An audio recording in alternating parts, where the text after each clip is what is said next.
Yeah, they hate when you elevate.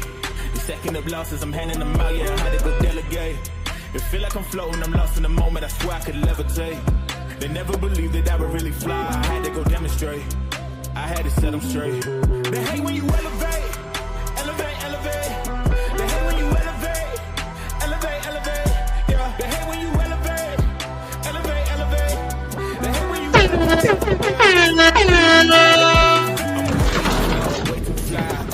I'm feeling myself. Ain't no chance I'm coming down, no. Got a soul view to myself, yeah. Why would I give it up? Why do they wanna come take my place? I work too hard for it, don't need a replacement. This my vocation. Now I got rollies all in rotation. Hop on a jet just to take a vacation. Remember the moments was trapped in the basement. Now the hard work is all taking me places. Water no blood like we trapped in the matrix. Bet on myself and go ball out in Vegas. Living a life like I'm rich and I'm famous. Don't see the grind that I know that it came with. I ain't make it this far for myself, yeah. I had to prove to everybody else, I had to set them straight, yeah. I had to ball, so I had to renovate. I know they hate when you elevate. The second of losses, I'm handing them out, yeah. I had to go delegate. Man, salute, man. Happy people. It is Thursday, man. One day away. Shout out to everybody in the building. Shout out to boxing, man. Clap it up for yourselves. Clap it up for the sport. We got some perspective to share today, man. I got a lot of things I want to talk about today. Clearly, we had the media workouts yesterday. We're going to talk about all this great stuff. David Benavidez, Jose Benavidez, Rayo, Venezuela. Man, definitely got to talk about Rayo. I also want to talk about David Benavidez, as the WBC looks like they've put out an order for the, for Benavidez versus Bivol. We got to talk about that and what that looks like, because Turkey, obviously, this conflicts with Turkey, or does it? Does it conflict with what Turkey's trying to put together? I think it can kind of get interesting and take a great turn in a positive way. We're going to talk about that, man. The brand of David Benavidez, his era, right? The ushering of a new era in boxing.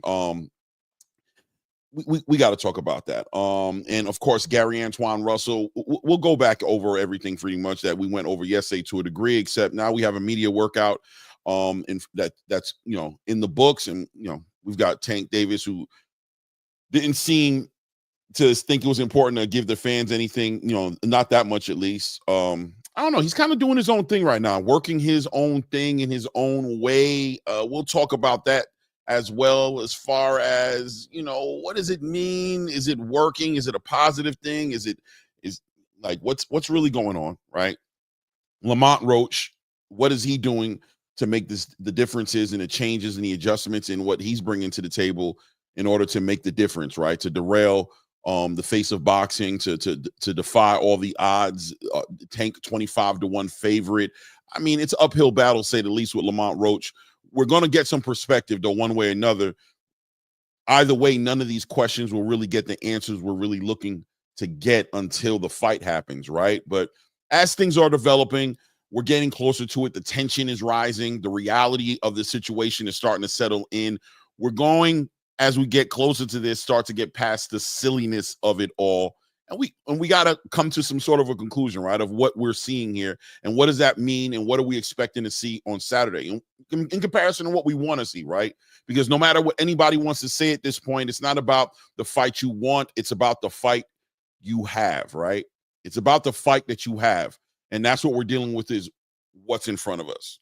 And we're going to break that down for whatever it's worth, right? And ultimately, at the end of the day, after going through all these little topics and whatnot, we open the panel up and we break it down with the people in the building, with the community, man. Shout out to you guys, man, for building the channel up, man. Shout out to my co-host who's in the building.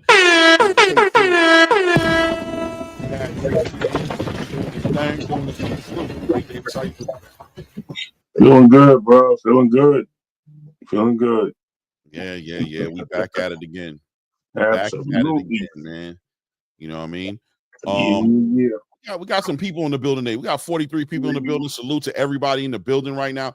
Hey, guys, I hate to ask you to do this, but, if you got a moment, remember to hit the like button for me to help us with the algorithm. I really appreciate you guys in advance. Salute to all of you guys. And, of course, color in the chat is always appreciated and welcome. Helps the platform get better and helps us elevate. Like the song says. So I appreciate all the support, but for the free, hit the like button, man. Help us get this into the algorithm where it needs to be. I appreciate and thank you guys in advance. I'm going to run down here and do a quick little roll call for the people who are in the building. Shout out to Texas 16 South.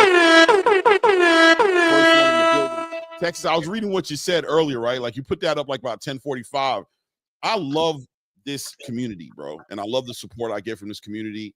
When it was nothing to talk about, you guys gave us something to talk about. You guys showed up. You saw something in me. When you saw me on Blue Blood or wherever you saw me, maybe you saw me on the other guy's channel too. You know what I'm saying? I don't know, but you saw something enough in me to make your way over here and help me build this community right here. And I appreciate you guys, and I recognize you guys, especially the grassroots guys. You guys know who you are. You were here from the beginning, and I always recognize you guys when I see you guys in the building. Texas 16 South is definitely one of those guys. And he said, they can't stop the rain. I told you first. I saw it first. I appreciate that, man. I appreciate that, Texas 16. Salute to you, King. Big Tom 45, Big Tim 45. Sorry. Here's another grassroots guy right here. East Side, easy. Salute to East Side. The beginning to where, like I said, there was really nothing to talk about, right? There was really nothing to talk about, but you guys gave us something to talk about. I appreciate you, man. Let me see here, going down the list right here. Rich Parko in the building. Rich Parko. King. Gerald Freeman in the building. How you doing? Into the families. Pork Richie. Flip Pork Richie in the building. You, Sonny. Augustine, man. Grab Goose right there, man. One of the first. Let's see here, going down the list. Chris Brooks, of course, Chris. The show is not the show until you in the building. Now that you're here, we can kick this off. Julian Ramsey in the building, man. Good to see you. In the way it's supposed to be working for you, and if it's not there yet, you know what I mean. Thank God in advance, because I'm pretty sure it's on its way to you, King. Salute and blessings to you. Let's see here. Continue to go down the list. Julian, I already hollered you, and then we got some color in the chat as well, man. Shout out for Boxing for into the color in the chat, man. Supporting the channel, man. Says hit that like button, drop a buck or two in the chat, man. Yeah, show some love, man. Plays pound for pound. The biggest. Yeah, we getting into it, man. It is what it is. But salute to you, Ray. You know what I mean? What's salute, man? How you feeling today, man? I know you worked last night. How you feeling this morning? Are you ready? Are you energetic? Are you present? Are you ready to build on this boxing, man? Always there, Clay. Always there. You know what I mean? All right. Listen, man, I know you spread yourself thin sometimes. You know what I mean? Got a lot of things to handle as a man, as a father, as a husband. As co-host on this show, a lot of things on your shoulders, bro, and you're managing it the best way you can, dog. So it's always good whenever you find a little bit of time to come out here and share with the community. We always appreciate it. Guys got to value Ray Davis in his presence, because he could be sleeping right now. Some people might say he should be sleeping right now, right? So he's choosing to be right here, man. We definitely appreciate you, man. Definitely, King. Yeah, no doubt. No doubt, man. So many things happening. I also saw like a Floyd Schofield in senior and junior interview on the Boxing Voice. I think they did it the day before yesterday, but I saw it yesterday or last night for all intent purposes. Did you get a chance to see that? Nah, I seen a few things floating around. I didn't click any links yet. Yeah, the Floyd Schofield situation is I don't know, man. I mean, I just don't think that, I just don't think it's ever going to be the same.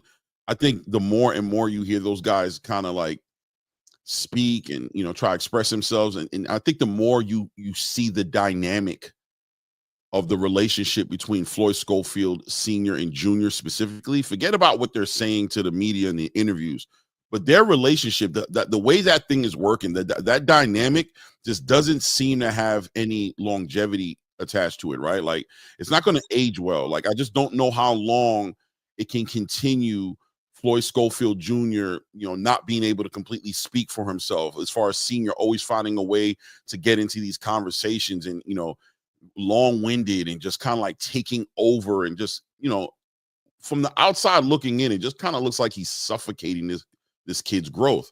Like, you really have this image of, with your whole entire frontal lobe development theory and the whole idea behind your purpose of why you're there. It just seems like, to say it seems unhealthy is an understatement, man. It's almost like you feel bad for Junior when you see it happen. It's like, damn, bro, like, yo, just let that man, speak his piece, bro. You're not like, just step away. Like, I'm to the point where it's like, Senior, just leave the house when he has an interview. Go for a drive. Go watch a movie. Go be somewhere else. Throw the dice. Truly bet on your son. You said that you bet on him, right? You put him in the ring where he can lose his life, and you bet on the fact that he's going to be able to defend himself, get victories, and fight other grown men. But you don't think it's safe to allow him to speak without you there. I just think there's something diabolical about that. You know what I mean? And I think it's coming. I don't want to see it come to the head where they clash to a point where this relationship falls apart, where that father-son relationship falls apart. I'm sure he thinks he's doing the right thing by his son and he's just trying to protect it. But brother, that boy cannot get, and I'm going to say boy, and respectfully, I don't want to disrespect him, but respectfully, you're not allowing him to become a man. You're keeping him trapped inside of a bubble of a boy's place. He's a father, and you just have this say-so over him that I think shows up as super unhealthy at this point. Does that make sense? It's just like, at his age, having a child, he's making his own money. Why are y'all even living in the same crib together? You know what I mean? Why at this point is it still that way as a man? What about when he wants to get married, when he has a woman? What kind of relationships is he having? You know what I mean? Like, what's actually going on, and how's that benefiting him at this point? And then just with hindsight, seeing how emotionally disturbed you can be when things aren't going your way, as far as being on Twitter and the things that you're saying. This thing blew up in y'all face in a bad way. And I see so many spaces that I used to see really support the Schofields turn on them right now and just like don't even want to hear it. This whole medical hit on you, poisoning situation that you put out there, and all the allegations, and now like this refusal to communicate what was wrong with your son, as if it's going to have something to do with lawsuits and like you're allowed and not allowed to do, and making people jump through hoops to get information, and putting this twist on it, like your lawyers advising you to not just confirm what your son had, that he was sick, it was a stomach virus, he ate something wrong, he had a bad way. Your lawyers advising you this is going to affect you some negative way. No, it's not. We all know it's not. We're adults. What's happening is you lied, okay? And you have no substantial proof to back up what you've said. And now that you're being confronted on it, you're turning it into, I would tell you, but I'm not allowed to. My lawyers are advising me. Oscar, what are you talking about? Who do you think you're talking to? I mean, in real time, like, whose intelligence do you think you're insulting right now? You're just blowing away every bit of credibility that you have. You're burning bridges with the fan base that you're going to need to support you and get you where you need to be. And you're painting this picture in your mind as if you don't need none of these things, that you're going to be successful either way. Well, I beg to differ, but time will tell and show and prove. We'll see what it is. Maybe you don't need none of us to watch your son. Maybe you don't need none of us to care. Maybe, maybe our opinions don't matter as much as you say it doesn't matter. Maybe you're right. I don't know, man. As far as Junior's concerned, if you ever watch this segment, it's always respect here. I think you're a talented young man, but from the outside looking in, that dynamic is not working out for you, brother. From the outside looking in, it's not aging well. But good luck to you guys, man. Hope everything gets figured out. But good luck. But yeah, it doesn't look good from out here. You know what I mean? What say you, Ray? Am I bugging? I know I got long-winded and kind of gave them my 2 cents, but I just think it's getting kind of out of hand. Yeah, let me unmute you. Go ahead, unmute yourself. Yeah. I definitely did mute myself. I said it's not, but you're not. I'm definitely stuck into what I said yesterday, no doubt. I'm going to look at it a different perspective a little bit too at the same time. Um, I'll, I'm going to put the other end of what I said and basically, challenge myself a little bit because I know what it is to be a dad. Be fair about it, right? And being that's probably his only kid, and whatever they had from the mom or whatever abandonment or whatever the case was that bonded them led this kid to believe that his dad was going to take care of him. His dad's always going to do right by him, and he has all the trust in the world in his father. He could believe certain things are just according, and he believes him so much he thinks everything's going to be okay. Remember, the kid never had a real job that we know of. He probably been boxing all his life. Dad took care of it. He had, new shoes, new slippers. Dad took care of it. So he was always in a support system as a child. So I think sometimes when we get into a situation, not us, but when you get into a situation as a professional, even as a child, sometimes it's hard to break that connection. You know what I mean? As some people would say, when you're raised by your mother, get off the titty. I think that's a hard connection for him to do because the fact that he's been there so much for him all his life, and he was a spokesperson for him all his life. He doesn't know. I don't think he's not intelligent enough to speak for himself, but I think the dad is also overbearing, as a mother would be, because it was just them.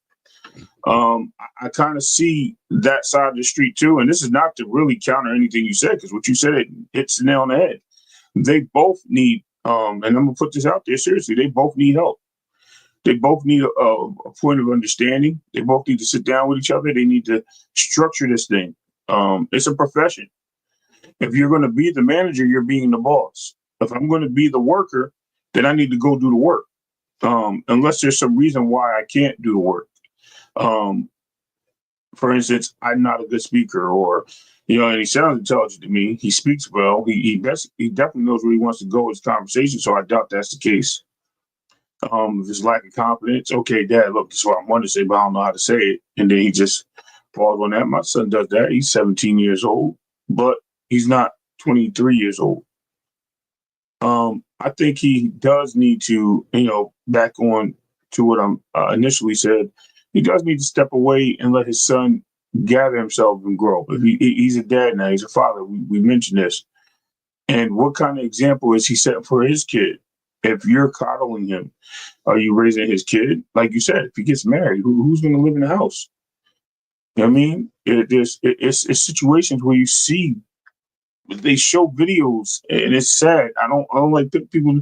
They put it out there, not me.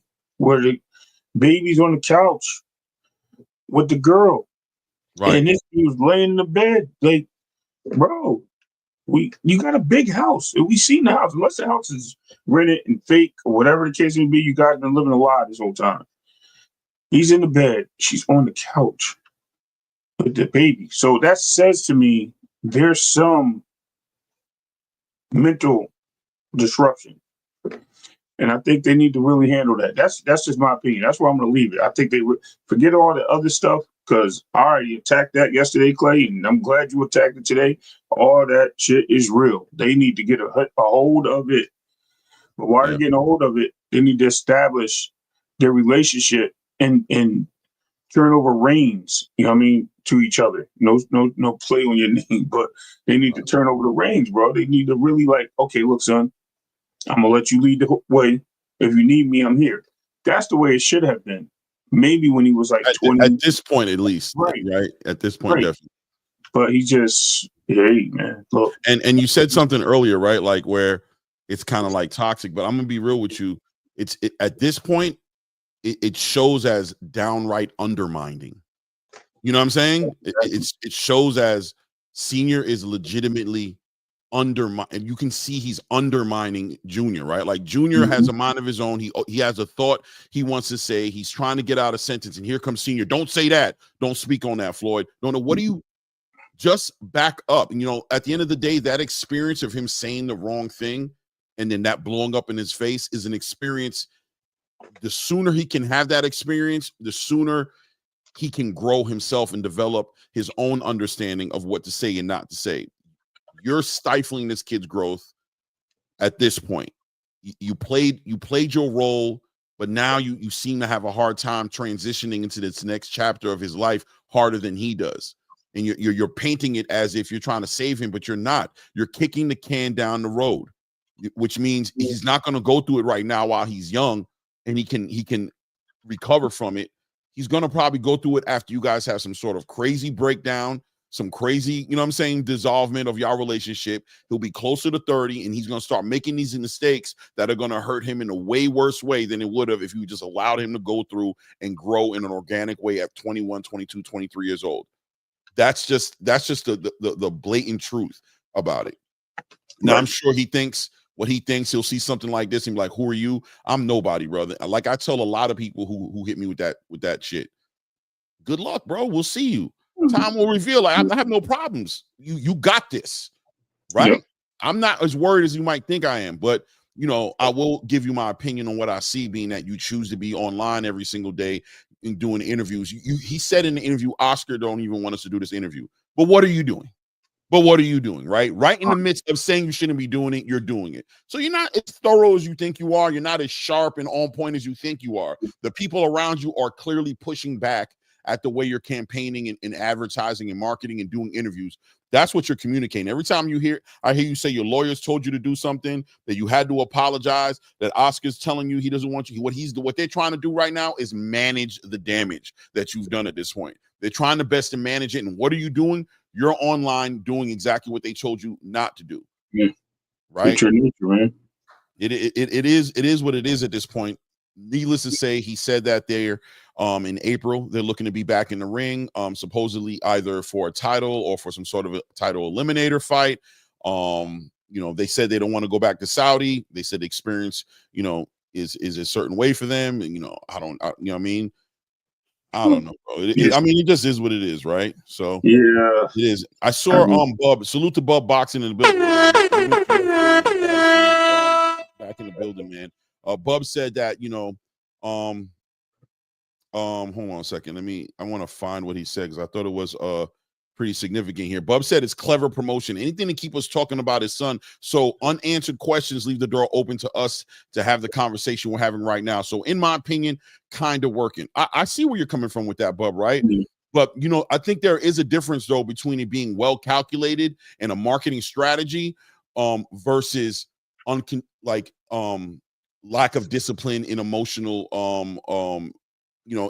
lack of emotional discipline, right? Like this works until it doesn't work, right? Like I'll give you Bill Haney, who I think is very calculated. He does what he does and is calculated, right? It seems crazy, but it comes full circle. But if you notice, he's quiet now, right? He's not continuing, right? He has a moment when he does it, but he also realizes, at least from his own point of view, when it's time to rein in the nonsense and get a little bit more grounded. Schofield Sr., if he's a marketing genius and doing this in a calculated way, yeah, you're right. It might be working for him.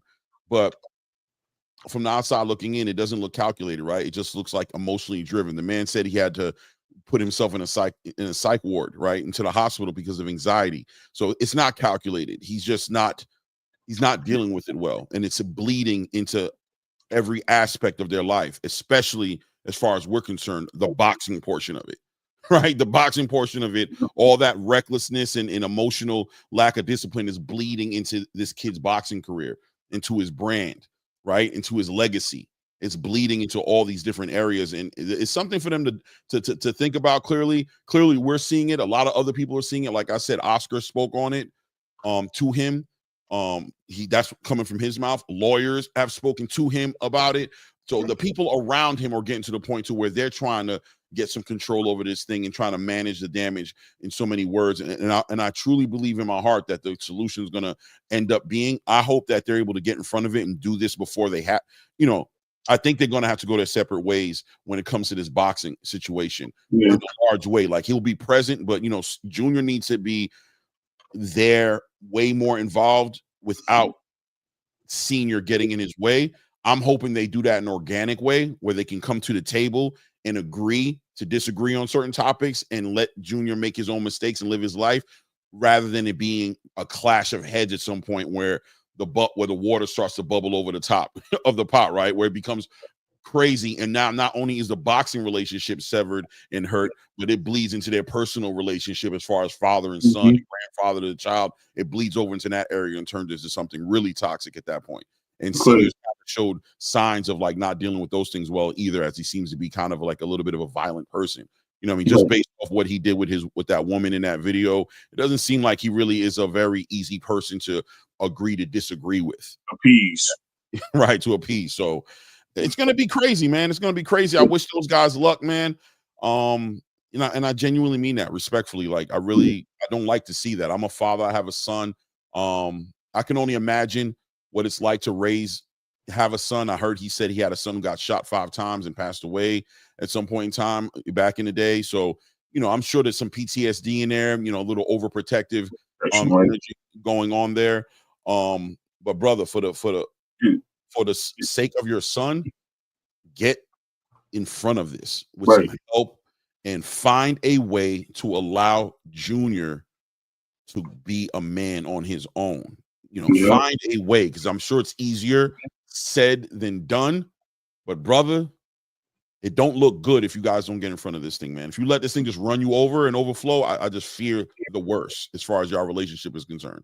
Right. And very important, everything you just said, literally. And like you said, if there's some post-traumatic syndrome, guess what? I wouldn't put it past him. And this is no disrespect or shade pushed that way. I wouldn't be surprised if it was something that involved him at some point where he feels guilty of it, why he's so overprotective. We got to look, and maybe not. I could be speculating way too far left, but we have to look at what we see and how things are in front of us when we see these things, Clay. And he definitely needs to set back. We addressed that. His thing with his son, and just to mention that which Coach Malachi said, and shout out to Coach Malachi, he never even let nobody in his house but the kids down the street. Like, yeah, there's some things going on there, bro. And even with Hood Rich. Hood and then when they talked about the violence, that they feel like there's like some fear there, there's some anxiety. I don't want to dive too much deeper into it. You know what I mean?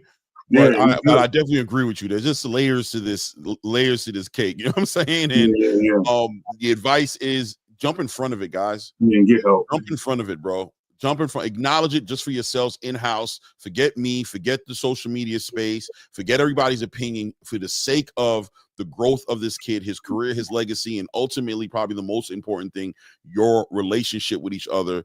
Get in front of this thing. Don't let this thing bubble over into something that turns into an uncontrollable forest fire that there's no water to put out, and it just ends up just being, you have to trash it. Just to bring some humor to this, and not in a negative way, Clay. Was his hair thicker and higher than what it was in that picture? Yes. Okay. Yeah. Yeah.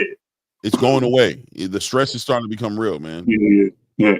All right. So let's dive into the topics of the day, man. Salute to everybody in the building. Again, remember to go ahead and hit the like button, help the channel out. If you haven't subscribed to the channel, take a moment to go ahead and do that as well. And let's dive right in, man. Look, Gervonta Tank Davis, media workout yesterday, shows up 2 hours late to his media workout, and doesn't even give the media workout. Leaves after he answers a few questions, after being interviewed by that PBC representative. I can't remember the guy's name, but I don't know his name. Right. Asked him a few questions. He answered the questions and left abruptly, just that was it, right? Came 2 hours late, left abruptly. Didn't look like the happiest camper. Looked like he was just more so fulfilling media obligations that probably is in the contract or an agreement, of him making that fight happen. He did the bare minimum, and then he left, man. Any thoughts on what we saw yesterday with Gervonta Tank Davis? Strategy in 2 ways. Taking a stand against his team or his company, the company being PBC, right? Amazon, PBC, whoever's handling this event. And I don't mean Tom Brown, I mean like ultimately, right? Taking a stance. Powers that be. Right. There you go. And showmanship on Lamont Roach. Playing the head games, coming 2 hours late, making them wait there. showing him nothing that he's been working on, even though it's just a shadow box situation. So what do we really know, right? Showmanship. Sometimes I think Tank approaches things differently. He never does things twice. This is something that I think he purposely did to try to dismantle the team over there, like, and make them frantic and think about what's going on with him. Maybe there's something going on. So now that takes them away from where they need to be.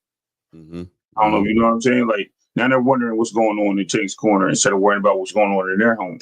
And I think it's some mind games there, as well as taking a stance against the powers that be, as you said, right?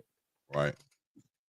Yeah, I like that, man. Strategy, I think, is definitely part of it. I'll tell you like this. I think it's with purpose, not without purpose, right?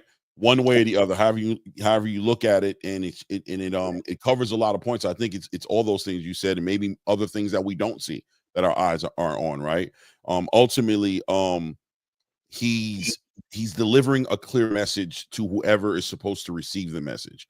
If it's to the, there was parts of this where I had to say, man, hold on a second, where, you saw him also, ultimately freeze out the boxing media, right? You're seeing him doing this through the promotion of this fight, that he's been consistently freezing out the boxing media. He's been giving interviews to influencers in different niches and not in the sport, just in sports with, like, let's say a Bubba Dub, or the interview he did with Jay Hill, or Lil Yachty, who's a rapper with a podcast. But you don't see him sitting down with Sean Zattel. You don't see him there with Brian Custer. You don't see him there with Radio Raheem. You don't see him doing interviews. He's not going to Pro Box, obviously, or Boxing Scene to do an interview. He's not sitting down in front of the people that we've come to understand and know as the pundits in the space, right? He's going outside of that, and then comes to a media workout like this, where the media is going to be, they're going to be there. There's going to be cameras. There's going to be microphones in your face. There's going to be questions asked, and he's choosing out of his own free will to step out of the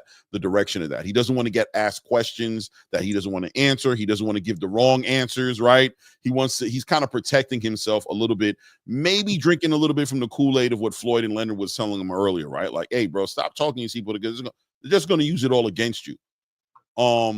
And of course, like you said, Lamont Roach keeping that team in the dark a little bit, maybe fooling them into thinking he's distracted. Let them think whatever they're going to think. This is our leverage. It's mind games. It's fight week. And we all in the zone about what we're going to be doing in the ring. Right. Now, on the other hand, right, and the other part of this conversation, Tank did communicate some things, right? He said that this year he's looking to fight 3 times this year. He said, hopefully, which I thought was kind of like, hopefully? What do you mean, hopefully? But, we don't want to dive too deep. We don't know how a lot of people do, take a statement and dive all the way into it. We'll take it on the surface level for what it is. I think the most important thing is that the man is willing to be active this year if he's given the opportunity to be active this year, right? That's the most important thing. What do you think about him responding to that, saying that? I don't know, man. Like I said, I take things what they are. I think when he said that, I think him moving forward and saying that he wants to do 3 fights a year, is still leaning towards him hanging up the gloves. I think a lot of people are looking at it in the opposite, and like, yeah, if I'm gonna do 3 fights, I'm gonna continue. I think the 3rd fight might be early next year, whatever. It could be within a year's time. It doesn't have to be necessarily in the end of this year. It seems like he wants to be active. He wants to get as much money this year before he walks away. He really has his heart set on getting up out of here, and he wants to give. I think he's really trying to deliver the fights that we want. That's why I think he's doing the call out. I think he's doing the call out because there's a lot of people pushing back on the fights we want because something ain't right, and the soup ain't souping. That's Clay would say. You know what I mean? You can say it in Creole if you want, but I know the soup ain't souping. And Tank knows the soup ain't souping. So he knows it. And because he knows this, he's like, yo, listen, man, I got to pull y'all cards. I got to put y'all out in the spotlight. Either y'all going to have to do like they did with David Benavidez, give me the fights I want, or I'm going to have to go somewhere else. And people are going to understand because I'm putting it on Front Street. And as long as I put it out there, it's up to you to make a decision, not me, because I'm going to tell you what I'm making and where I'm going with it. And I think that's what I'm telling you. It's strategy, man. I think there's strategy there, but it's kind of like a feint, right? Like what you're describing is like some good feints, right? Kind of give you the idea that the intentions that the shot could be bad, and just kind of getting you to act right, right? I feint you this way, I might want you to move the opposite way. I feint you that way, I might, I'm moving the needle in my own way, but the feint is only as powerful as the consequence. Right. That you know what I mean? So if the consequence isn't really there, if you're pump faking in front of somebody who doesn't believe you, then the feints are really just an exhaustion of your energy, right? You're just getting tired for no reason fainting when somebody who's looking at you every time you feint at them, they're looking at you like, that's not a good look. That's not what you want, right? You want a reaction. You don't want them to look at you like, brother, right? If you don't stop. You know what I'm saying? If you don't stop right now, don't make me slap you, bro. Get it together. Ain't nobody he's forcing it. He's trying to force it in. But will he pull the trigger, right? Like, are they really feeling threatened by him leaving? Like, is he going to leave? Like, I mean, I guess retirement. Listen, he's already cut off as far as the idea of him leaving to go to, let's say, a Turkey, right? Like a lot of people are asking him to do. They feel like he's already made it clear that's not going to happen, right? What's the other choice? What are you feinting? So he's feinting retirement. He's doing the T.O. move, right? Now, unlike T.O., he holds a lot of weight. He's a face of boxing. He makes them a lot of money. He packs out the building, et cetera, et cetera, et cetera. So, him moving away and threatening to move away, combined with the fact that he just lost Canelo, right? Canelo would have been the thing that had him like, go ahead and leave, maybe, right? We got Canelo, but Canelo's not there anymore, right? So now it's like, your only real resource on making your platform a platform that is still up there is me at this point. Now, we'll talk about David Benavidez a little bit later, too, because I think he's coming into his own as well. But keeping this on Gervonta Tank Davis, he does seem like there's a message that's being sent. I think it's fair to say it's not to me, somebody who wasn't at the presser. Maybe it is the boxing media to a degree. Maybe he's saying in his own way, I don't trust you guys no more. I don't like the questions you guys ask. I don't like the image of me that you're portraying. So I'm going to freeze you guys out. Maybe it is to the PBC, to TGB, to Amazon Prime to let them know that, we need a deal that makes sense on the table. Like we talked about before, it hasn't come to fruition yet. And until it comes to fruition, don't expect me to be giving you the extras, right? I'm going to give you the bare damn minimum of what we have agreed on. I'm going to stay right there, give you the bare minimum. And until you come forth with what you say you're going to come forth on, I'm going to be this petty person. I'm not going to, to what. And like I was going to say, but I'm going to say it another way. By doing all of this, is there a potential chance that Tank may be cutting his nose off to spite his own face? Could this also bleed into his success and the things that affect him on a day-to-day? Could he be hurting his brand at this point, going too far to hurt his brand, to hurt them by accident as a side effect, also hurt himself? Nope. I promise you, I don't see that to be the case. I think he knows more that's involved. I mean, look at Leonard Ellaby. You haven't even seen him around. He already is talking about leaving. So he knows writing on the wall. Like he knows he's the savior. And if I'm going to be a savior or put the S on my chest and be Superman, then you need to grow accordingly. You need to go where I'm going or don't go at all. And he knows this. Gervonta is not, a lot of people believe he's not sharp. The guy is very sharp. He has good people around him. He has business-minded people around him. A lot of these people helped him make decisions and business moves. And he has good advisors. So if Al Heyman is his only advisor or his main advisor, he has a good advisor. Right. So he said he talked it out. He put it out there. And right, said, that's important. Right? Retirement. And they're both talking the same thing. So obviously there's something that they both know, with the third one and being Leonard Ellaby talking about the same thing. Everybody knows what's going on, but the people. I like it. Yo, I'm gonna be real with you. I love what you're saying right now because it's opening a third eye, right? And the third eye is that this is not an issue he's having with the PBC. This is an actual issue he's having with Amazon.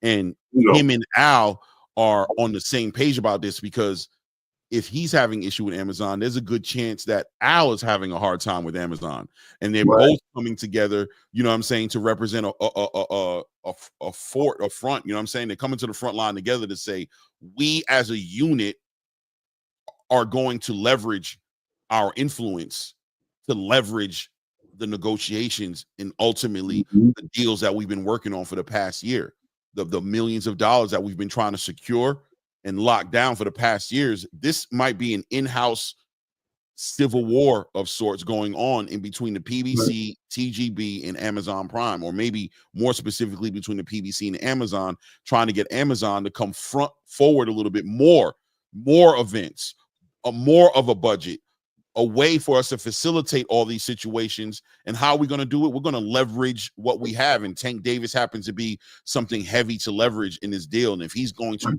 threaten to retire, this could blow this whole entire deal apart and make it not even worthwhile. Man, you never know, man. Listen, man. I know one thing. When it comes to boxers and they start talking about that retirement before we think they're supposed to retire, it's usually business. It's business making them do that. They'll give you the stories about them wanting to be with their kids, them wanting them to go get therapy, them wanting to grow, blah, blah, blah. They'll give all these stories, but usually those conversations and those announcements come on the back end of a salty negotiation that didn't work out well. You saw T.O. try to do it. You saw Shakur try to do it. And, you know, for all intent and purposes, you're probably looking at Tank doing the same exact thing right now, right? So now we've been talking about it from the beginning, but just final thoughts on it. Mentally, you're about to go into a fight on March 1st. You need to be dialed in. You know what I mean? You're fighting a fight. You're fighting a fight that you're trying to tell us is going to be a challenging fight with a guy who has deceiving power, who has a high IQ, who you've known and you've been in the ring with in the amateurs. This guy, you know, that you're giving us the ideas is some sort of threat to you. You need to be dialed in. You think he's dialed in? I feel like I'm be real with you. I think he's dialed in. You know, I think he's way dialed in. I'm telling you, he's going to hurt this guy, bro. And I feel bad because he's bringing this guy up for 130, and people are going to say it's what I expected. But he's going to allow a show to happen. It's going to be smoke and mirrors, y'all. It's going to look better than what it is before it is. The end is coming for this kid, and it is. Listen, I called it. I said I think it's happening inside 6. People thought I was crazy. They thought I actually had people say that I'm hating on Tank by saying it was going to be inside 6. Like, you just saying that just to make him. I don't know what. I didn't get it, but you see it. People literally calling me out and saying I'm hating on Tank by saying it's inside 6. I do think so. And listen, let's get into that. First of all, because I want to talk about Lamont Roach as well and what we saw in the media workout yesterday, and how effective what we see. What does that translate like into the ring with Tank? But I want to talk about something else, another elephant in the room. Let's address the pink elephant in the room. Barry Hunter was there. Barry Hunter was in the building, had an opportunity to meet with media, gave the media way more information than Tank. You know what I'm saying? Barry Hunter was probably the guy you needed to talk to if you wanted to get an idea of what's going over there with Tank. Listen, man, they asked him the question that everybody wants to know. What's going on with Calvin Ford? Why are you here right now and Calvin is not here? Where is Calvin, and what is Calvin to this team right now, into Gervonta Tank Davis? Like, who is he? He's clearly not. He's there. We see him in the building. He's here, so he's supporting Tank. He's next to Tank, walking in Tank's entourage. You know what I'm saying? But it does look like he's part of the entourage there, not so much part of the training team to a degree, right? So they asked Barry Hunter, and Barry Hunter confirmed. He said, listen, the team is together.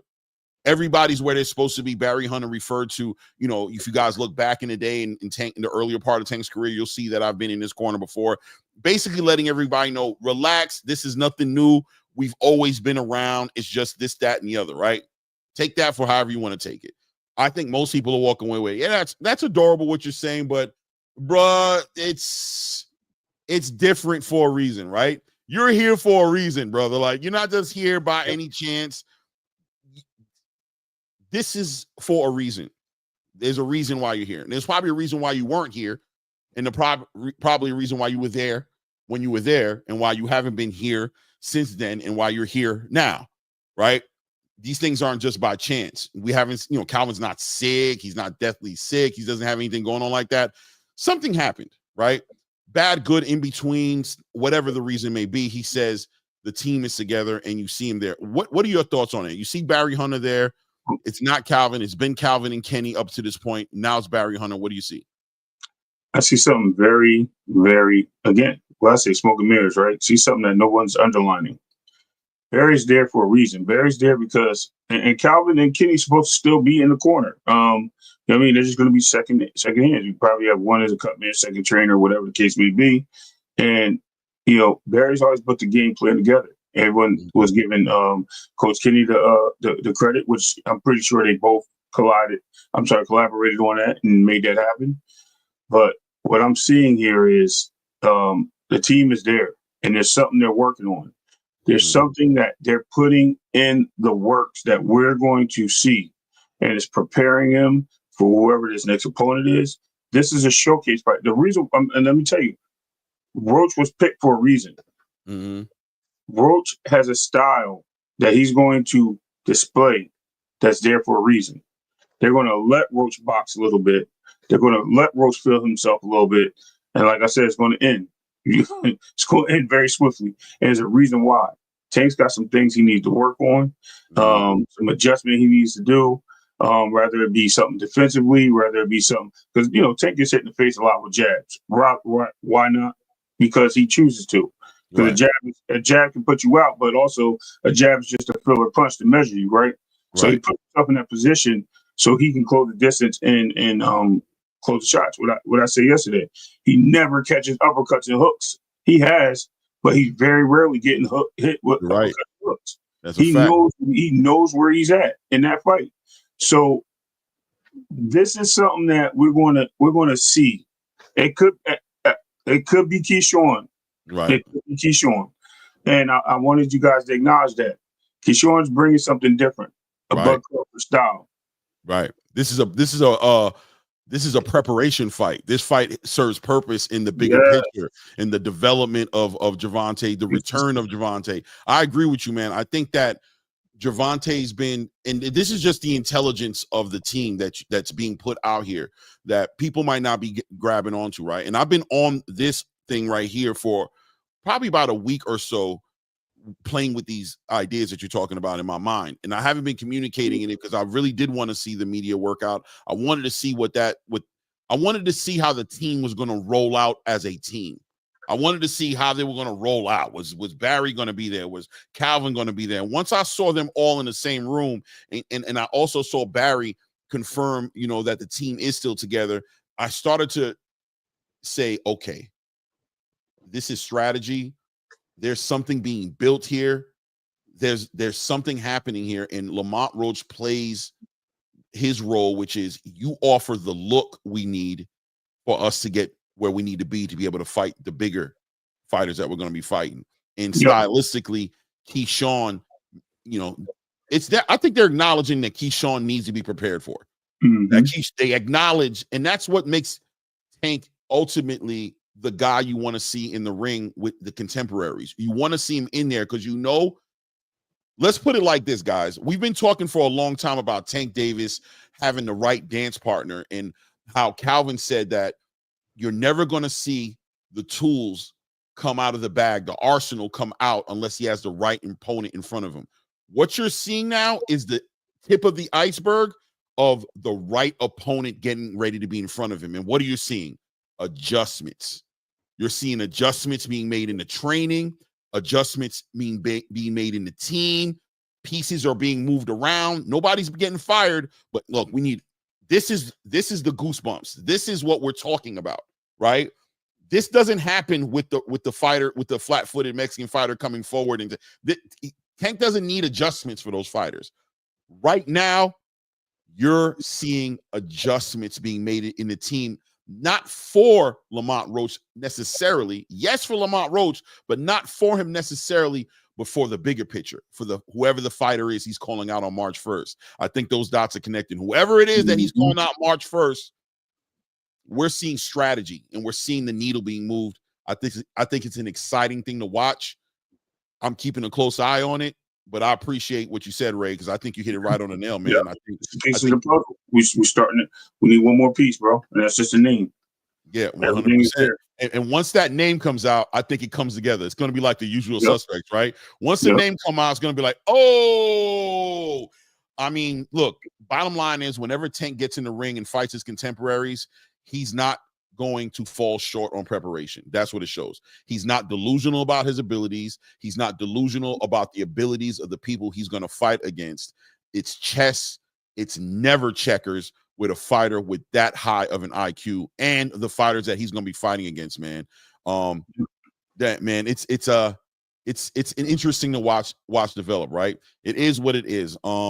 So look, let's move on to Lamont Roach, man. Let's dive into that. Lamont Roach had a media workout yesterday. I seen him. Well, first of all, what did you see? I'll tell you since I got on the screen. I see Lamont Roach sitting on a lot of his punches. He's sitting on a lot of his punches. He's catching a lot of shots. He's not moving around the ring a lot. He's pivoting, turning.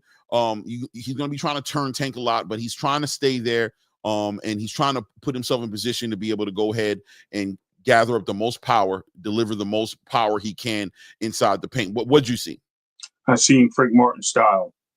I seen what Frank Martin was able to capitalize on, being pushing that ring at a slower pace, by the way. Why at a slower pace? For counters. Right. Because now, by me being there a little longer, you're staying in that paint, that means you're going to make a move. And when you make that move, I'm going to respond. And I think that we're seeing this from Roach. Funny, but I think we're seeing this from Roach because... by the way, not to cut you, I'm so sorry, bro. We got 90 people in the building. Salute to everybody who is in the building, but let's get those likes up. We got 45 likes. Show some love, man. Hit the like button. Help the channel and help the algorithm. I appreciate all you guys, man. Thank you. Go ahead, Ray. I'm sorry. Yes, absolutely, man. And get those likes up for real. But yeah, I'm starting to see what Roach is bringing to the table. He's going to bring something, and he's going to also bring something else about the power. A lot of people don't believe he has power. I guess that's what Tank was talking about. He has enough in that hand to not maybe be a knockout, but to set you up for something and what's coming next. You know what I mean? And as long as you keep hitting you with power shots and things that you don't see coming, that's what it is. And that's where I was going to last time. Lamont's going to have some stuff that Tank won't see coming, but with his training that he's been doing, he's going to see these things. The adversity's here, Clay. The tool bag that Calvin wanted him to go in, it's on his back.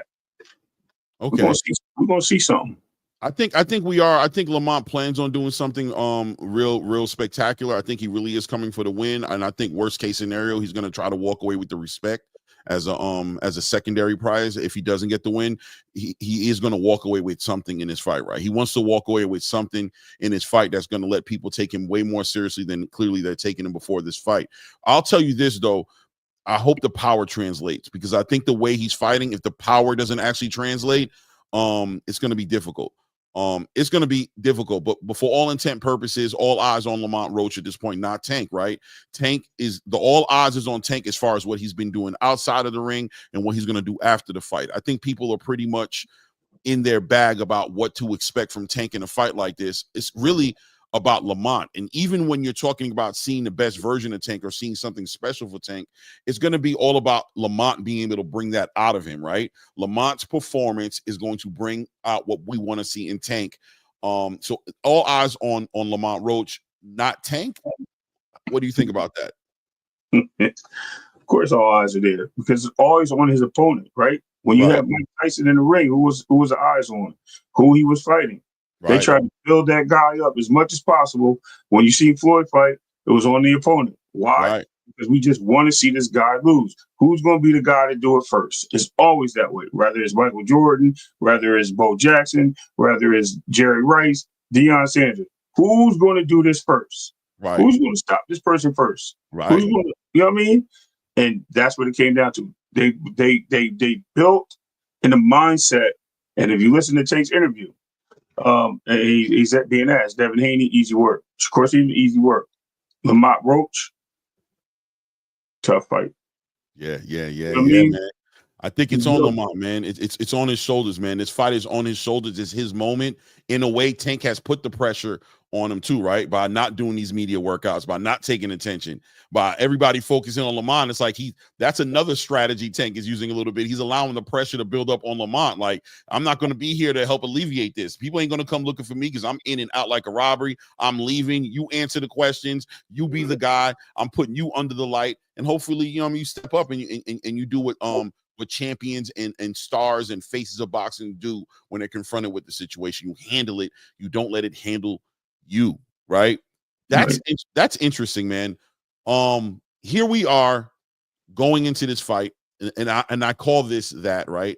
The fight nobody asked for, but the fight we have, right? It's the fight nobody asked for, but it's the fight we have. And boxing is just so interesting because no matter what it is, it's an interesting situation because the upset is even more spicy, right? If the upset happens, it's even crazier on a 25-1 underdog, right? That's able to go ahead and do this. Is an ultimate story that can develop out of this on Lamont Roach's side that legitimately could change the whole trajectory of his career. If he's able to, check those boxes, man. If he's able to do that, it's going to be, it could flip from one of the most not wanted events to one of the best events in boxing for this year. It can go right up there if Lamont Roach can deliver on what Lamont Roach is supposed to deliver on. And I'm not talking about a victory clearly, but just the competitive nature of the fight, being able to be more than meets the eye, being able to be like, damn, I did not know this about Lamont Roach can turn this whole event into something different. What do you say? Right. I just think that when we see this, Clay, no matter what, damn, you said so much right there, right? That was nice. If Lamont Roach is able to make something out of this, which, listen, I'm not going to lie to you with the odds. I'm betting on Roach, and I'm not betting on him because I think he's going to win. I'm betting on him for the odds. Right. I'd rather come home with the payday. You know what I mean? It's a good payday. I'm also going to pick the round that Tank knocks him out in. So, you know what I mean? I'm just letting you know, I'm double dipping, bro. It is. Hedge your bets, why don't you? Hedge your bet. I got double you. Dipping. I ain't going to lie to you. So, but we got to look at it like, yo, anything can happen, bro. This guy has something that he has some spirit in him, and the spirit comes from history. We talked about this before, being a rival. You know what I mean? Talk about the cities being so close to each other and them being kids together. And it's always, this guy always had one step on me. Now it's my time. We're both champions, and now it's my time. Oh, he's calling me up because he thinks I'm a nobody. Now it's my time. Right. Right. Nobody believes in me. Now it's my time. This is what I was trying to tell you yesterday too, Clay, when I was like, for him to prepare himself the best, what Tank talked about retirement, not being, you can see the disgruntledness in him. Lamont Roach should have been throwing all types of shots, weird angles at Tank, confusing him. He should have been playing the mind games because right now I think he's a little confused. But he also seems in a safe spot. You know what I mean? It looks like he's in a safe spot, but he looks a little confused at times when he's answering questions and things he don't know about, right? I don't know about that. They didn't tell me nothing. Now you see he's gonna be he's gonna be there, bro. And he's gonna be there to fight. And whatever happens in that fight, happens in that fight. But he's gonna be game. Yeah. We're getting closer to fight night, man. And I'm one thing you guys learn about me is the boxing. I love the sport so much. I can't help but be excited. As the fight is getting closer, I am getting more excited about it because, I'm hoping that Lamont Roach can really. There's a part of me. It's not about beating Tank, but I would love to see Lamont Roach just be more than we know him to be. Just to achieve something where he's adding a new face to 135 and just showing and proving in a way that even me, I'm 100% sleeping on this kid, right? Like, I'm not going to lie to you. Like, I don't see how he does it. When I saw him training, he seemed flat-footed. He seemed available to be hit. He seems like he's going to stay in the paint. I think that's a dangerous spot for him to be in. I think he's going to be in front of Tank. He's going to try to be deceivingly defensively sound to not be there when Tank throws his shots. He's going to try to catch the shots, take his head off the line. He's going to try to slip shots. He wants to be there to counterpunch on Tank, right? I'm nervous for him because I wonder if he has the speed, if he has the third eye, we can say, right, to see these punches coming and be able to move almost like a Neo in the Matrix and capitalize off of what happens when you slip a shot from Tank, but you don't get moved out of your position, right? I think that's interesting. I think that's an interesting thing. Other than that, the fight isn't interesting, right? If we just lay down and accept the fact that this kid's just out of his league and can't compete with Tank, and we're expecting him to get steamrolled, then you're right. This fight isn't interesting. But I'll tell you what, Lamont Roach being able to do these things, I think the fight can become very interesting real quick. I think it definitely can become very interesting real quick, man. We're going to move on. We're going to move on in topics. I see Ray, I think he had to step off for a second, but let's jump into the co-main event of this fight. Gary Antoine Russell versus Rayo Venezuela. Interesting media workout for them. Watching Gary Russell kind of bring it all together, working with his brother. Gary in his interview saying that he's sticking to the game plan. And it's important to think about that because I know he attributes his last performance against Alberto Puello to his inability to stick to the game plan, right? He basically saying that Gary Russell Jr. was giving him the right direction. They came up with the correct strategy to deal with Alberto Puello. But, Gary Antoine Russell, for all argumentative purposes, went rogue in the ring, right? He went rogue. He went and did his own thing, and he's attributing that performance and that loss, more importantly, to his lack of that right here on the screen, sticking to the game plan. I can see what he's saying, man. He could have put his foot on the gas a little bit, or maybe even been a little bit more patient, maybe allowed the fight to come to him a little bit more than him chasing the fight. But he had to make it a mid-range fight. He was dealing with a very fundamentally sound boxer in Alberto Puello, and he had to make it mid-range. He didn't want to stand out there on the outside range where Alberto Puello would have all the control. He'd control the engagement. He would control the pace and ultimately put Alberto Puello in a position to where he's able to deliver his most powerful shots. The mid-range was where Gary Antoine Russell was going to make his opportunities. He was chasing that a little too hard towards the end. Alberto Puello was able to capitalize on that, walk away with what we know today to be the WBC champion at 140 pounds. Gary Russell gets blessed with another opportunity, though. We can talk about that a little bit later, too, because I think that's an interesting story behind that opportunity. But he's going in again for another title with that WBA title, and he's attributing the performance to the game plan and him not sticking to the game plan.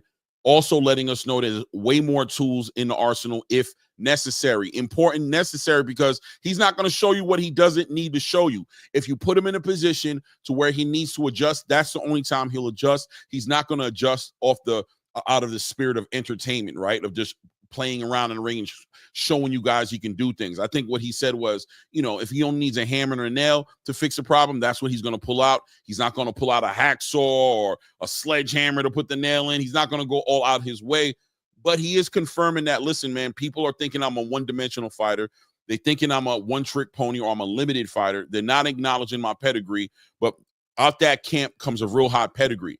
Guys, yesterday I told you guys, he beat Jerron Boots Ennis 3 times in the amateurs. He beat Richardson Hitchens 3 times in the amateur. These guys box, especially a Richardson Hitchens, to beat him 3 times. So that jab is there. That IQ is there. It's just about using it when you're supposed to use it.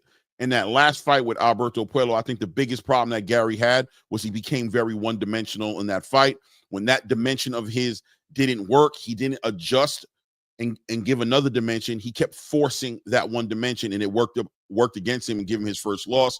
Maybe this loss is something he needed, right?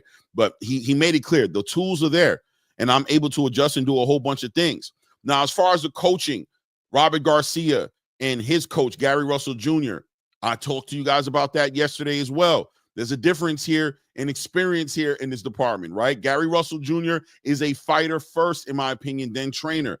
It's an interesting dynamic that the brothers are working out where they're going to have Gary Russell Jr. be the trainer in his corner, But Robert Garcia definitely has the leverage as far as experience, as far as being tried true. He's made champions. You got Victor Virgil Ortiz, champion or interim champion, getting ready to be a champion, right? A full champion or trying to go for it at least. You got Bam Bam Rodriguez, quite frankly, probably one of the pound for pound best fighters in the game, a product of Robert Garcia. And of course, you've got this fighter in front of him, Rayo Venezuela, who we saw ultimately change drastically from the time he lost against Edwin De Los Santos, you know what I mean, till let's not even say that, because then he was with Jose Benavidez Sr., right? And we're going to talk about that as well. Let's go from the second Chris Colbert fight up until the present moment. This kid has just gotten better every single fight. With the Isak Pitbull Cruz fight, we saw this kid turn into a boxer, a mover, slick fighter, showing that he had the legs, he had the footwork, and the IQ to make a fight very difficult for somebody who wants to be a puncher. He brings that to the table. Gary Antoine, fighting him may have to dive into that bag with this new fighter, right? With this Robert Garcia, who's going to see things happening in a round. The things he doesn't like, he's going to adjust. He's going to have Rayo adjust. He's going to see these things and say, all right, Rayo, we just saw something bad. This is what I need you to do to fix it. Now I want you to go in this direction. What's Gary Antoine going to do when he's confronted with that situation? Is he going to adjust as well, or is he going to show to be one-dimensional the way he was with Alberto Puello? We got to find out, right, at the end of the day. Now, Rayo over there with Robert Garcia says, listen, Robert Garcia was the best move he ever made. What's the best thing he gets from Robert Garcia? He said he gets the peace of mind. He gets the peace of mind for Robert Garcia. He doesn't have to think about what's going on in the corner. He says he relates to Robert Garcia on a fighter level. Says Robert Garcia, being an ex-boxer, he's able to communicate to me in a way and relate to me in a way that Jose Benavidez Sr. just wasn't able to do. I'm going to push back a little bit on the clock here and let Ray definitely tap in onto this Gary Antoine situation. Did you see Gary's little interview? Nah. All right. You got a clip? No, I don't got a clip, man. I mean, I need to start doing those things, right? I need to start putting clips into these conversations. No worries. But look, he basically said, listen, man, he's sticking to the game plan on Saturday. He attributes the performance against Alberto Puello to him not listening to Gary Russell Jr., to him going rogue in the ring, right? And, you know, trying to get his lick back, trying to, you know what I mean? All those different things that we know can become toxic in the ring when a fighter and a trainer.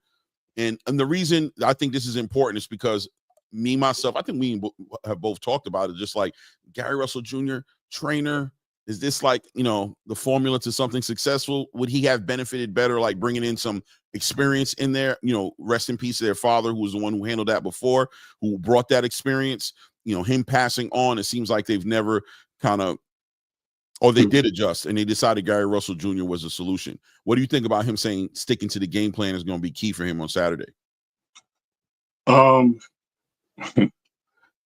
saying that means, it seems like with the Puello fight, he fought with frustration, right? Sticking to the game plan is something he's always done. It's always worked for him. I don't think there was anything different. Maybe applying pressure is the way they think they got to go. It'll be there if they keep doing it. Maybe they're going to stick with the same routine and you know what I mean? If it's egg on their face, she ain't want me because it already happened once. But yeah, man, I don't know, man. I don't know, Clay. I just don't see his. Let me ask you, what don't you think you know as far as whether that's the move or not the move? Are you saying, or are you saying, like, you know what I'm trying to say? Like, are you maybe? What I'm saying is I don't know, because I've seen Pitbull at moments get inside and able to find some success. And I don't see I'm telling you, guys got to watch the video of him doing his, and maybe you can even watch it in his ring walk, right? When he was in there prepping in the ring, not ring walk, but his Jesus, what they do yesterday again? What, the media workout? Media workout. Thank you. Sorry.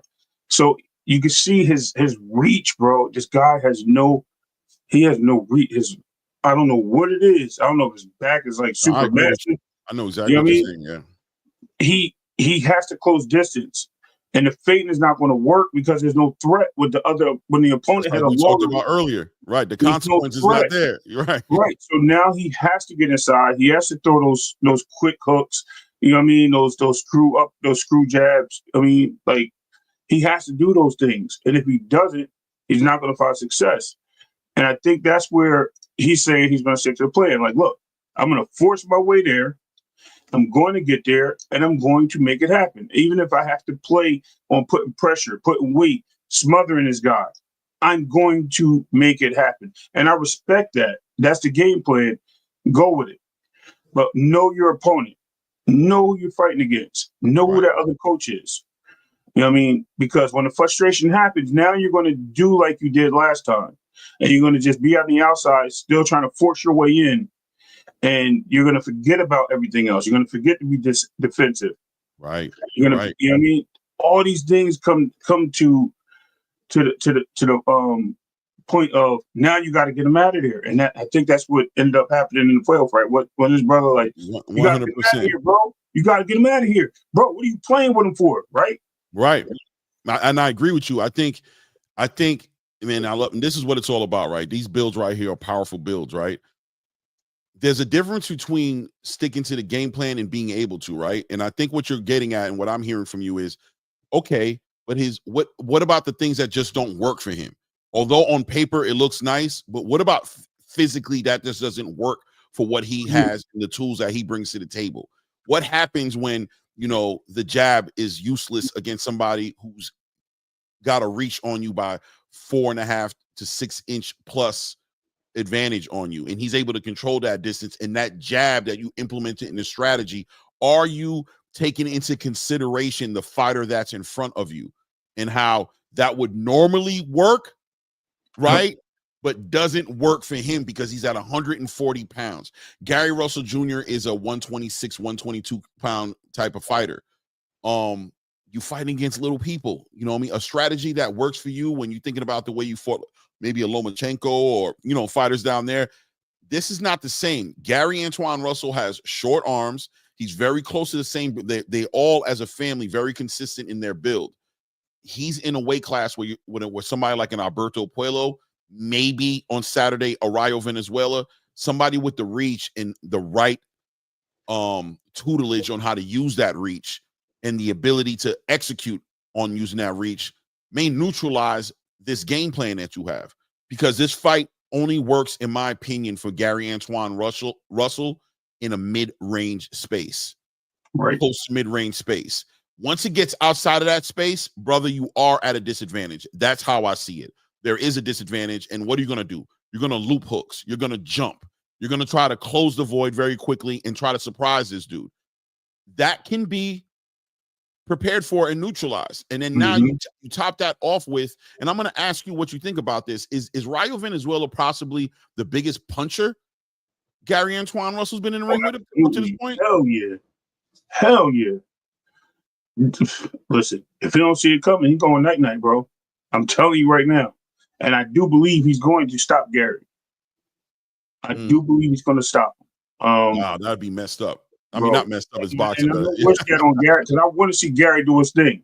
Right. But Rayo has shown those losses took something which most fighters don't have when they lose, right? Because they have these O's. Right. That gave him something, an advantage.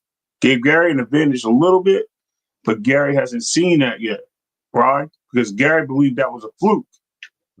See, Rayo got beat once, then robbed a second time, right? Losses they're learning experiences. Everyone's a learning experience. Why did he fight a great fight against Pitbull? Because of learning experience. Why did he put Chris Colbert backward sitting down like he was in some movie or a Popeye cartoon? Because of learning experience. I'm not going to let this go to the judges, bro. I'm going to manhandle you. And now that he filled in, he already had one fight, and he filled into that weight. Right. Now he's accustomed to what's coming. Right. He's for the heavy puncher. He got caught on the chin by Pitbull. Big facts. Big facts. Okay. He was tested. Right. He's tested. Guess what? I'm ready. And now we're going to see. We're going to see. Man.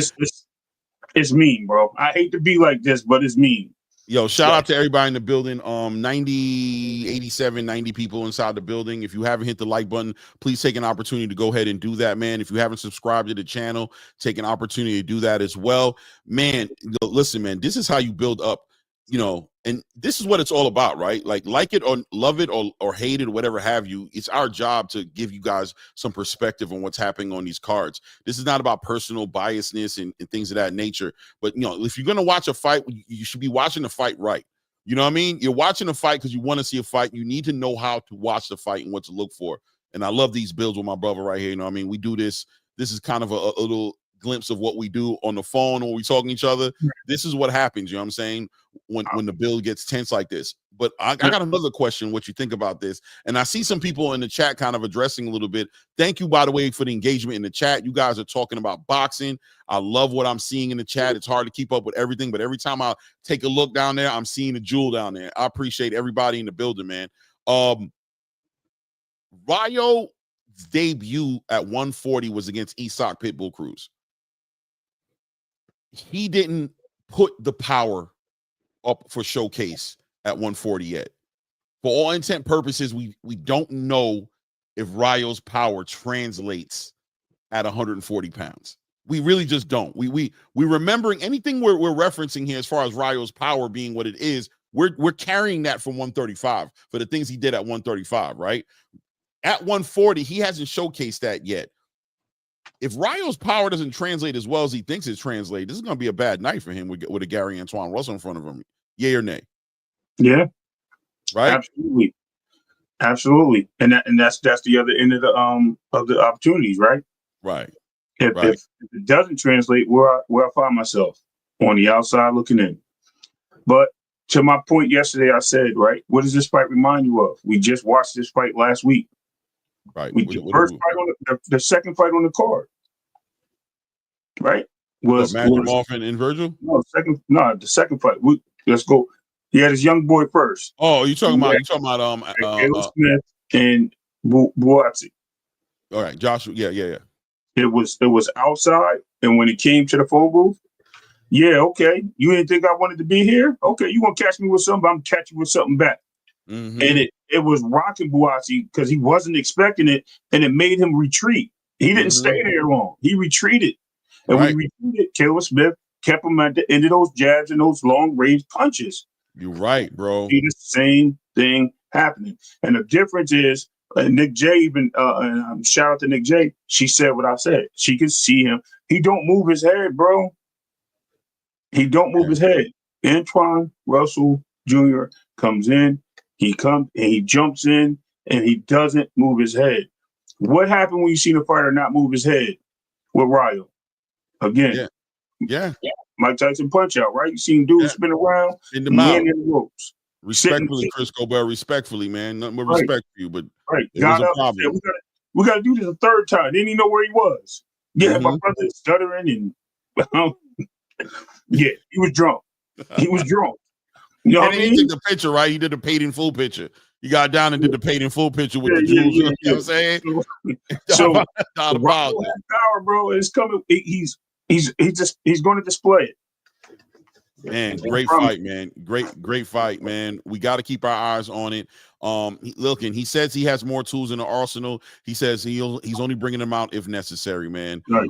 Acknowledge, the pushback, and more importantly, when brought up when Robert Garcia was brought up in the conversation, he had one message for Rayo. Hey, Rayo, Robert Garcia is a great coach, man. We're not going to take nothing away from him, but coach can't fight for you, Rayo. In the ring, it's me and you. And I thought that resonated to be true, right?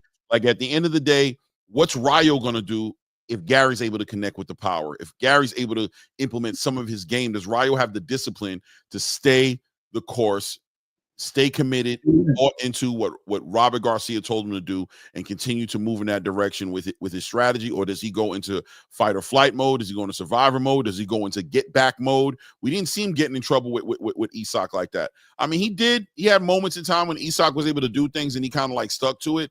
But I don't think Isak presents, in my opinion, I don't know, and you let me know what you think. I don't think Isak poses the same like really concussing threat that Gary does. I feel like Gary's really a hard puncher, man. I think his record speaks to it, right?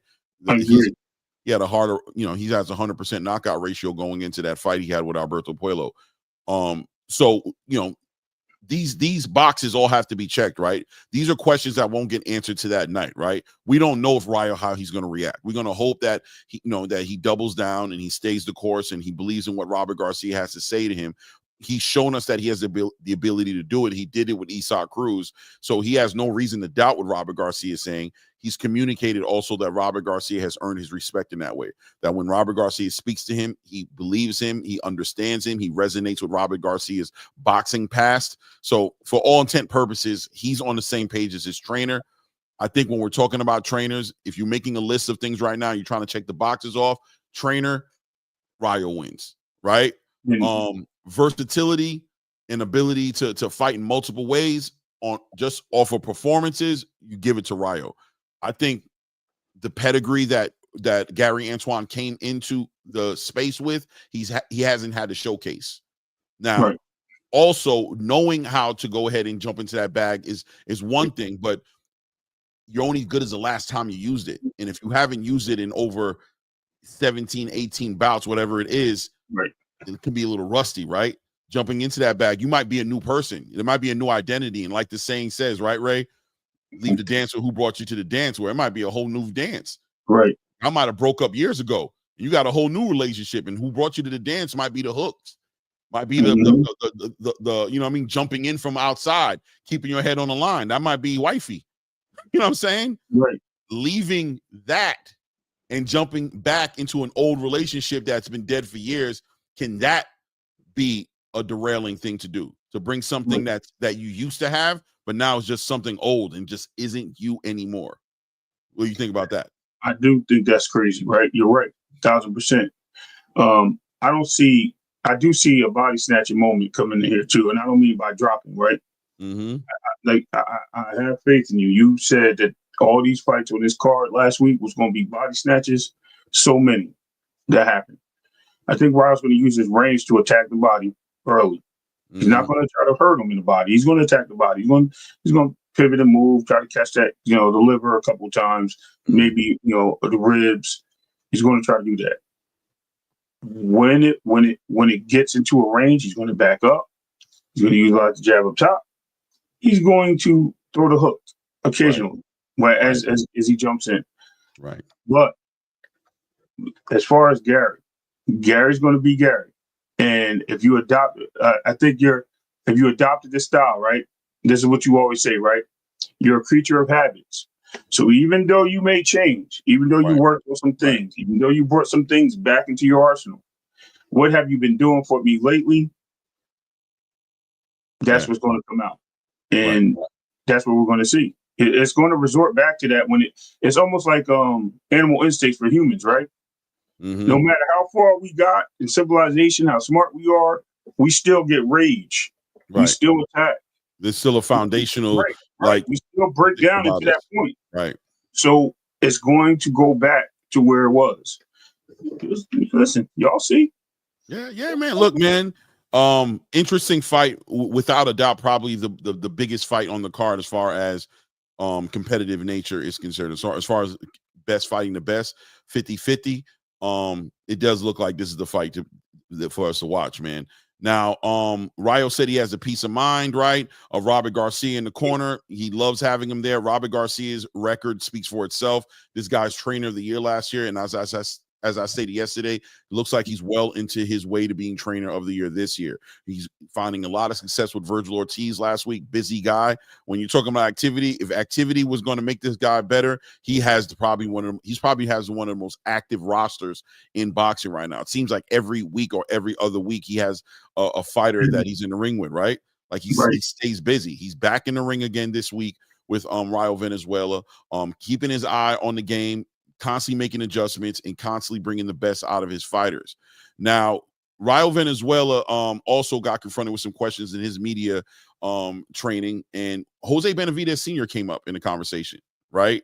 Jose Benavidez Sr., we know, was Rayo's, first of all, trainer before, but then went from trainer. He was his manager trainer, then went from just manager because he was dealing with his son in David Benavidez's career, who's, that's a brand and a machine within itself. So Jose Benavidez Sr. allowed the, Robert Garcia situation to come for him. Like, you know what? Yeah, you train him, bro. I really don't got the time. You train him. But look, man, sometimes when you let another dude talk to your girl too long, it can kind of get choppy. It can kind of get a little dangerous. People fall in love, stuff happens, you know what I'm saying? Before you know it, you know what I mean? He wants to move on. You know what I mean? She want to go test the water somewhere else, and it looks like that may have happened with Rayo, who's built a stronger relationship with Robert Garcia. Leave it to Robert Garcia; he'll communicate immediately and let you know, hey man, I seen Robert Garcia in an interview like 2-3 weeks ago, getting confronted on this whole entire Rayo Venezuela situation and Jose Benavidez. He sounded just like somebody who stole somebody's girl, but was like trying to be like, yo, that ain't got nothing to do with me, man. Whatever decision she made, that was on her. Me and her doing our thing. He's just like, yo, hey, man. Smiling. Right. You know what I mean? He's like, hey, man, hey, bro, I wish them the best. I don't know what they got going on. This is what I'm doing with Rayo. I didn't tell Rayo to leave him. I didn't tell Rayo to do this, do that. He's doing that on his own accord. And I mean, it is what it is, right? But at the end of the day, something happened between Rayo Venezuela and Jose Benavidez Sr. to where Rayo did ultimately pull the trigger on the ultimate thing, which is he's walking away from Jose Benavidez. But supposedly it was a respectful thing in the beginning. It was respectful, right? It was like, okay, you're going your way, I'm going my way. But at some point or another, Rayo sends him like lawyer paperwork and says like, listen, man, he gets the lawyers involved and Jose Benavidez doesn't like it. You know what I mean? Jose Benavidez Sr. feels like Rayo's being ungrateful, didn't really show any love for the guy who brought him up from a nobody child to an actual professional, got him to deal with the PBC, got him and coordinated the fight with him and Isak Pitbull Cruz, which made him the 140-pound champion right now, did all these things. And, Jose Benavidez Sr., I think justifiably feels like he was owed more respect than what he was given, as far as waiting for me to be an event at Pro Box coaching and training another fighter just to hear I'm getting an email, and in the email it's a lawyer giving me notification that our relationship is dissolving in the way that we knew it to be. Thought we were closer than that, right? That's how Jose Benavidez Sr. felt about it. But ultimately, why I don't want to speculate too much into this part, right? But I'm going to say that when asked about it, he said, I've lost all respect for Benavidez Sr. I don't even want to talk about him. Why? What did you lose all respect about? What ended up happening? I'll tell you what, though.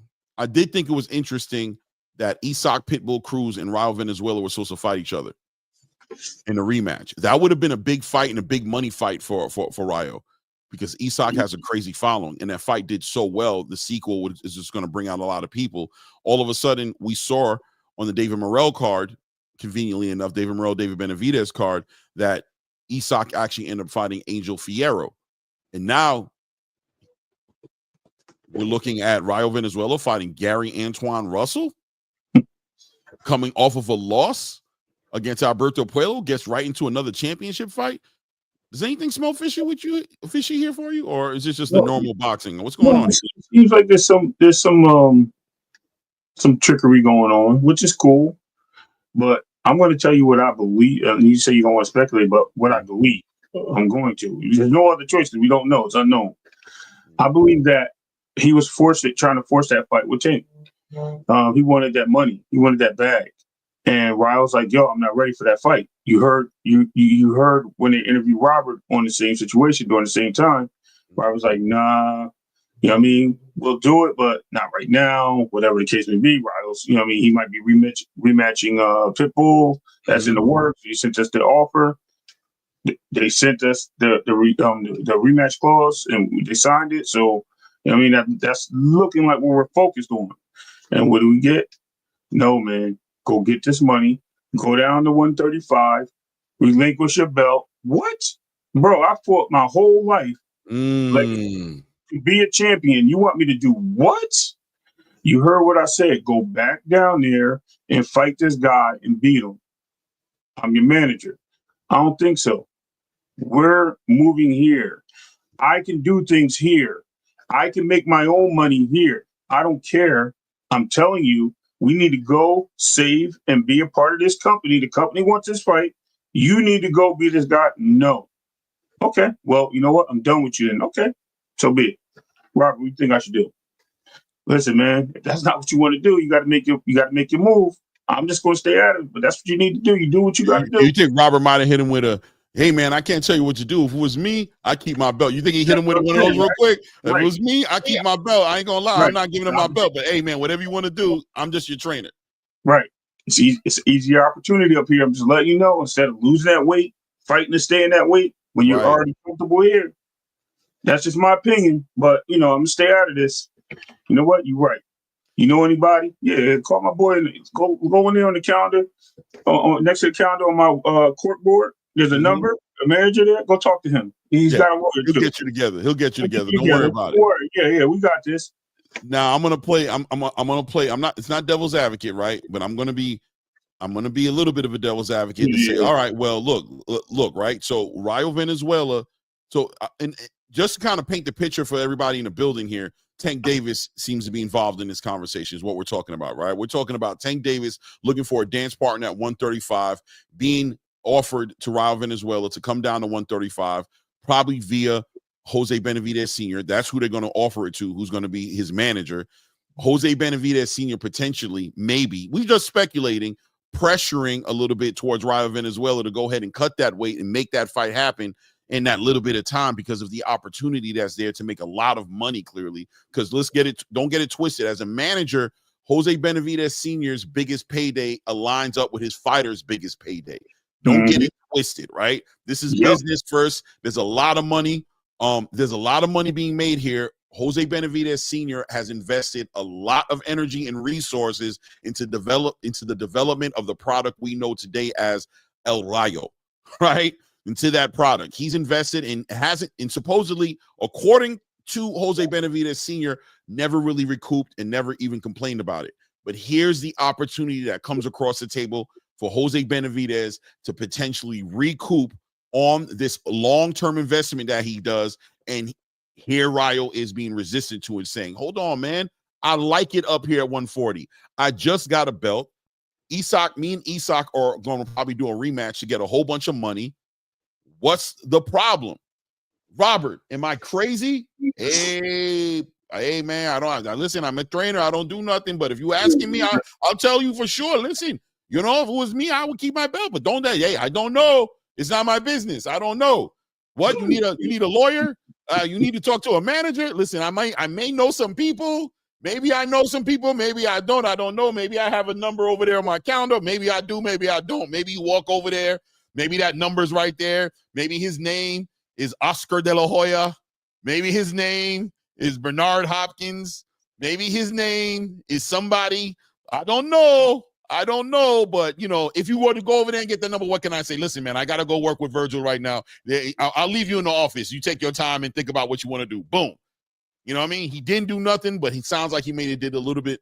He might have put a little fire underneath Rayo Venezuela to get that independent spirit to kind of stand up to Jose Benavidez and say, listen, man, no, bro, we're going to go in this direction. And Jose Benavidez is like, you little ungrateful. All right. And maybe Rayo doesn't like the communication.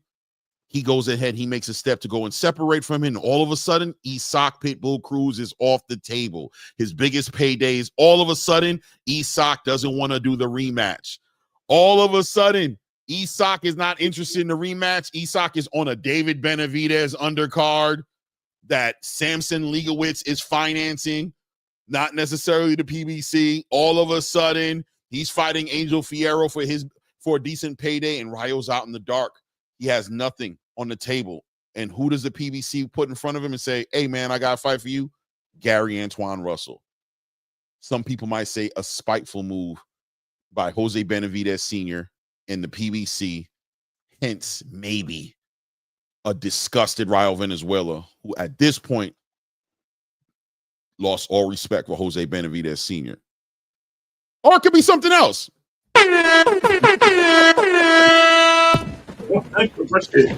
Great stories, though. Look, that's how you build it, bro. That's how you build it. Yeah. It is what it is. It is what it is. Volume is how I can hear myself. I can hear the feedback. You can hear me? Mic check.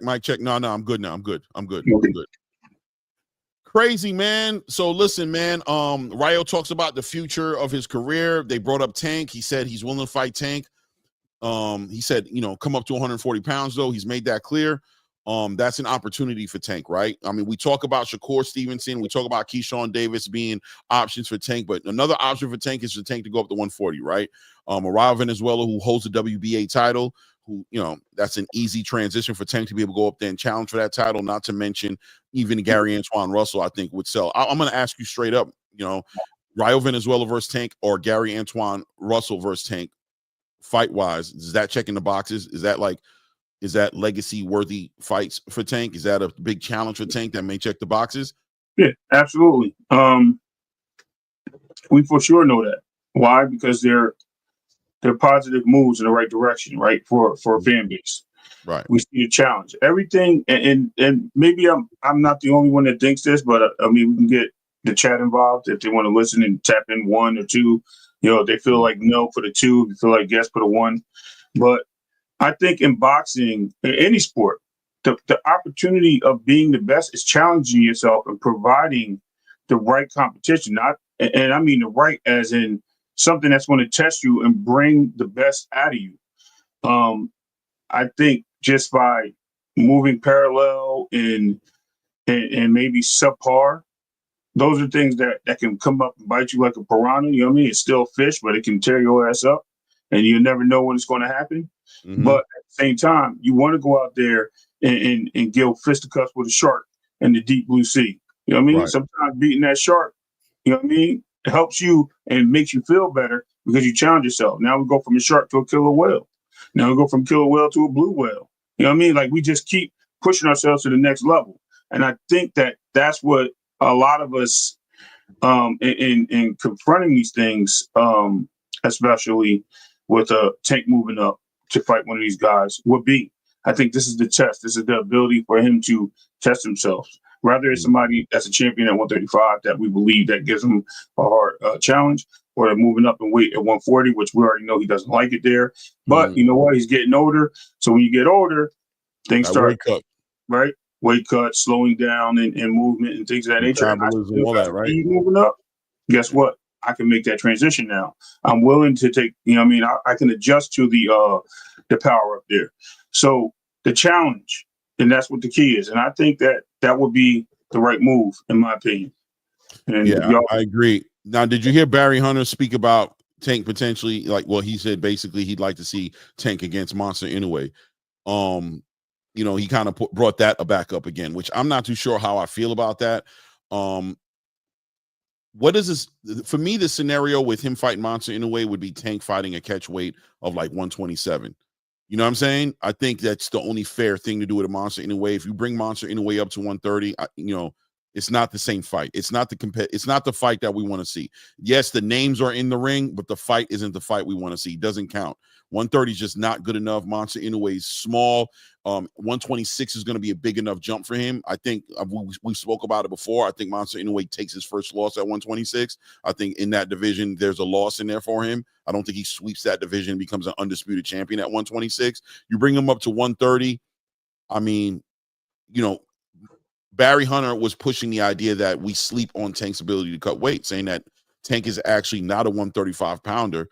He's actually a smaller fighter who just fights comfortably at 135. Lamont Roach spoke on that as well, saying, listen, he only stays at 135 because he doesn't have to work hard at cutting the weight. His weight, it's like he walks around damn near at 135. We saw about a month into the training camp, a picture came out and Tank was walking around 138 pounds, right? Like not even just on weight, kind of very similar to what Floyd did at 147, right? Floyd would just walk around like 152, 155, 150 at times. You know what I'm saying? His weight cut was non-existent. He spent the whole camp preparing to fight, which is, I think, ideal for a boxer. That's what they want to do.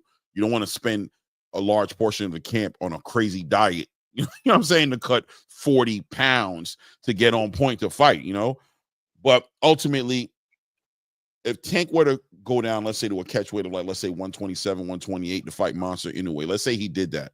Would that check the boxes? Is that a great fight now? Is that a fight that we can give him the accolades for fighting his contemporaries at?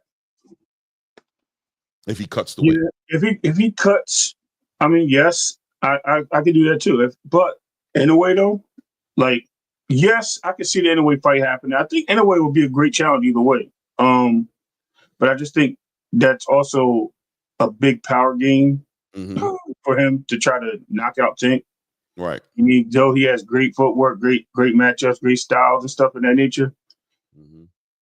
But does you know what I mean? Does he have the power that Tank's going to bring down with him? Because Tank's still going to have that left and that right.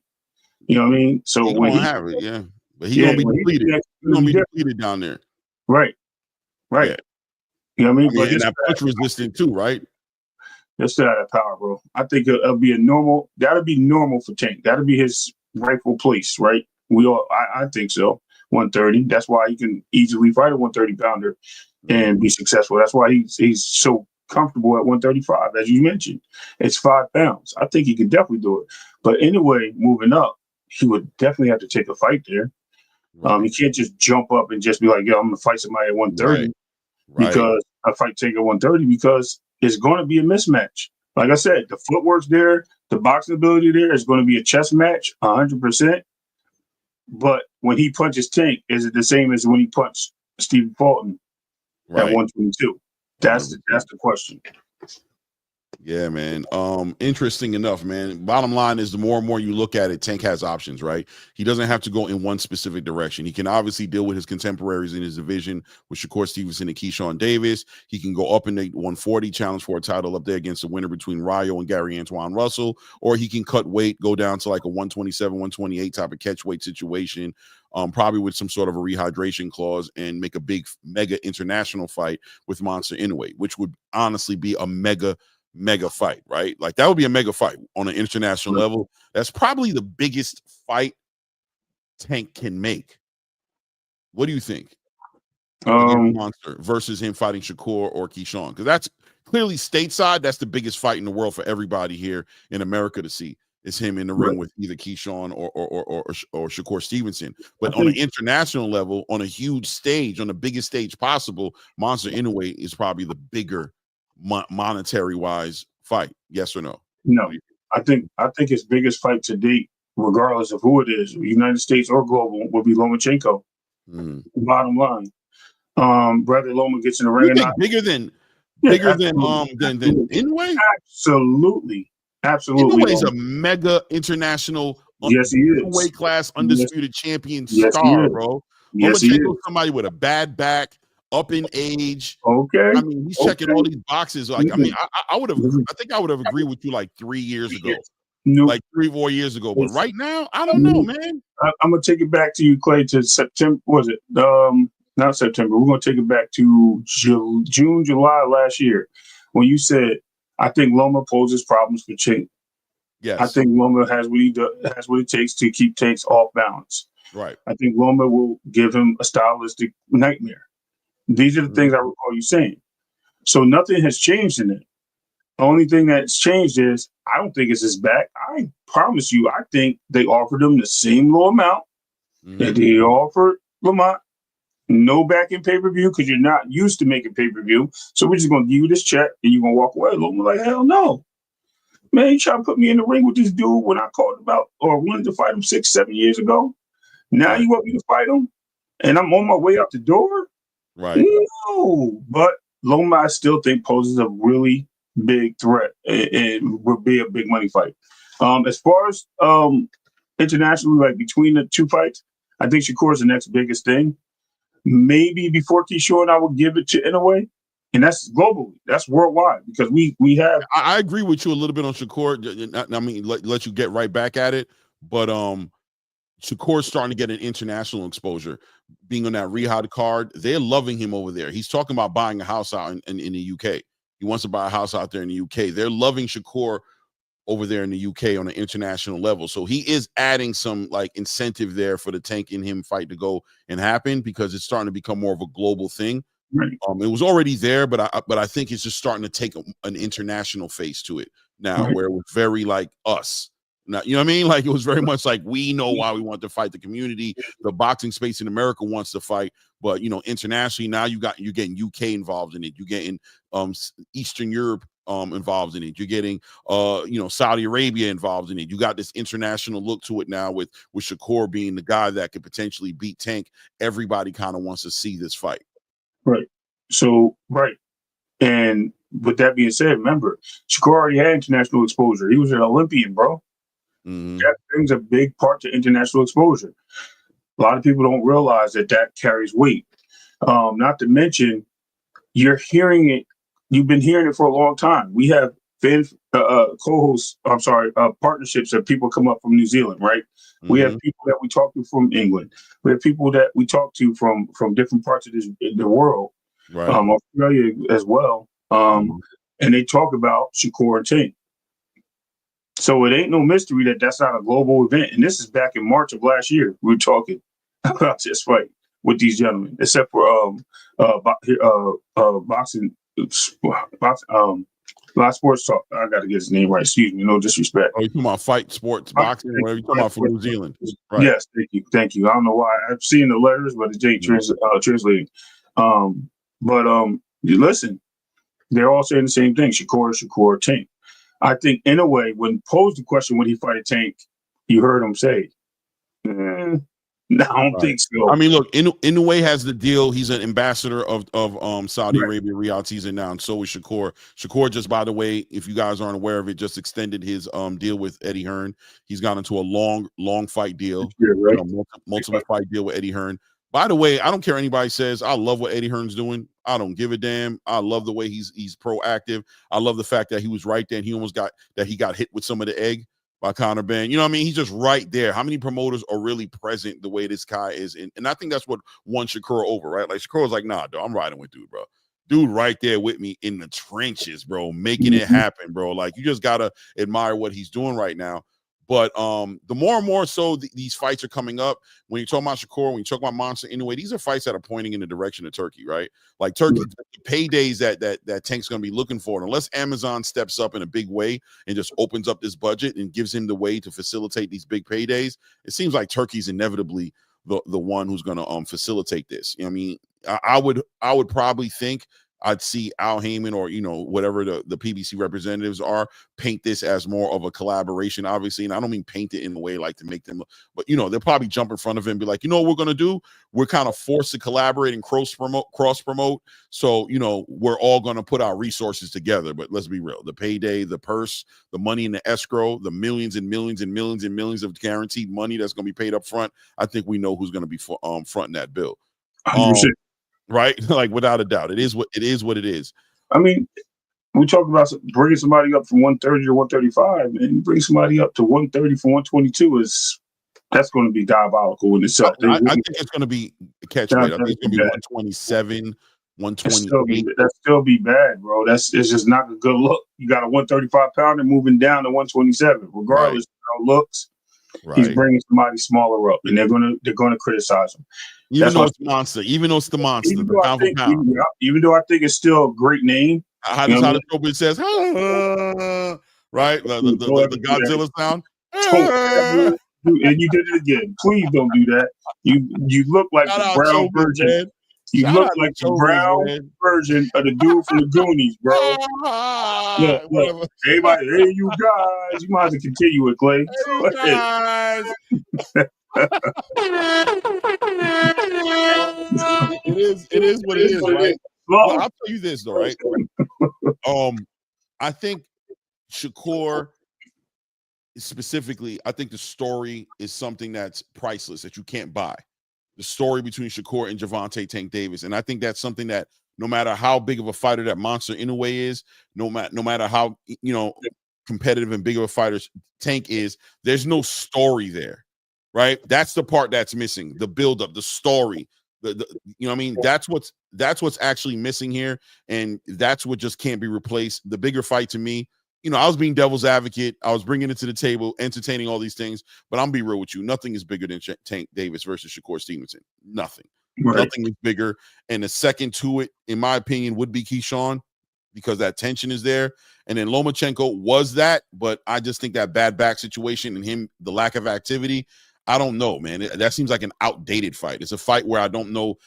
For me personally, the kind of boxing fan I am, I don't think the Loma I wanted to fight Tank exist anymore. Exists. Okay. You know what I'm saying? I just don't think he is Listen, that that's anymore. a good point. I just think that fans across the globe would like that fight better. That's all. That's the thought. Did you hear? And I don't know, it ain't breaking news. It happened 18 hours ago. But you hear WBC just affirmed that David Benavidez is next for Dimitri Bivol? What? They did what? You yes, did they? Yes, they did. You know your boy ain't never slipping in his pimping. I know he's not, Clay. That, of course, is the segue. You'd have thought we did it on purpose. Well, we didn't. Maybe.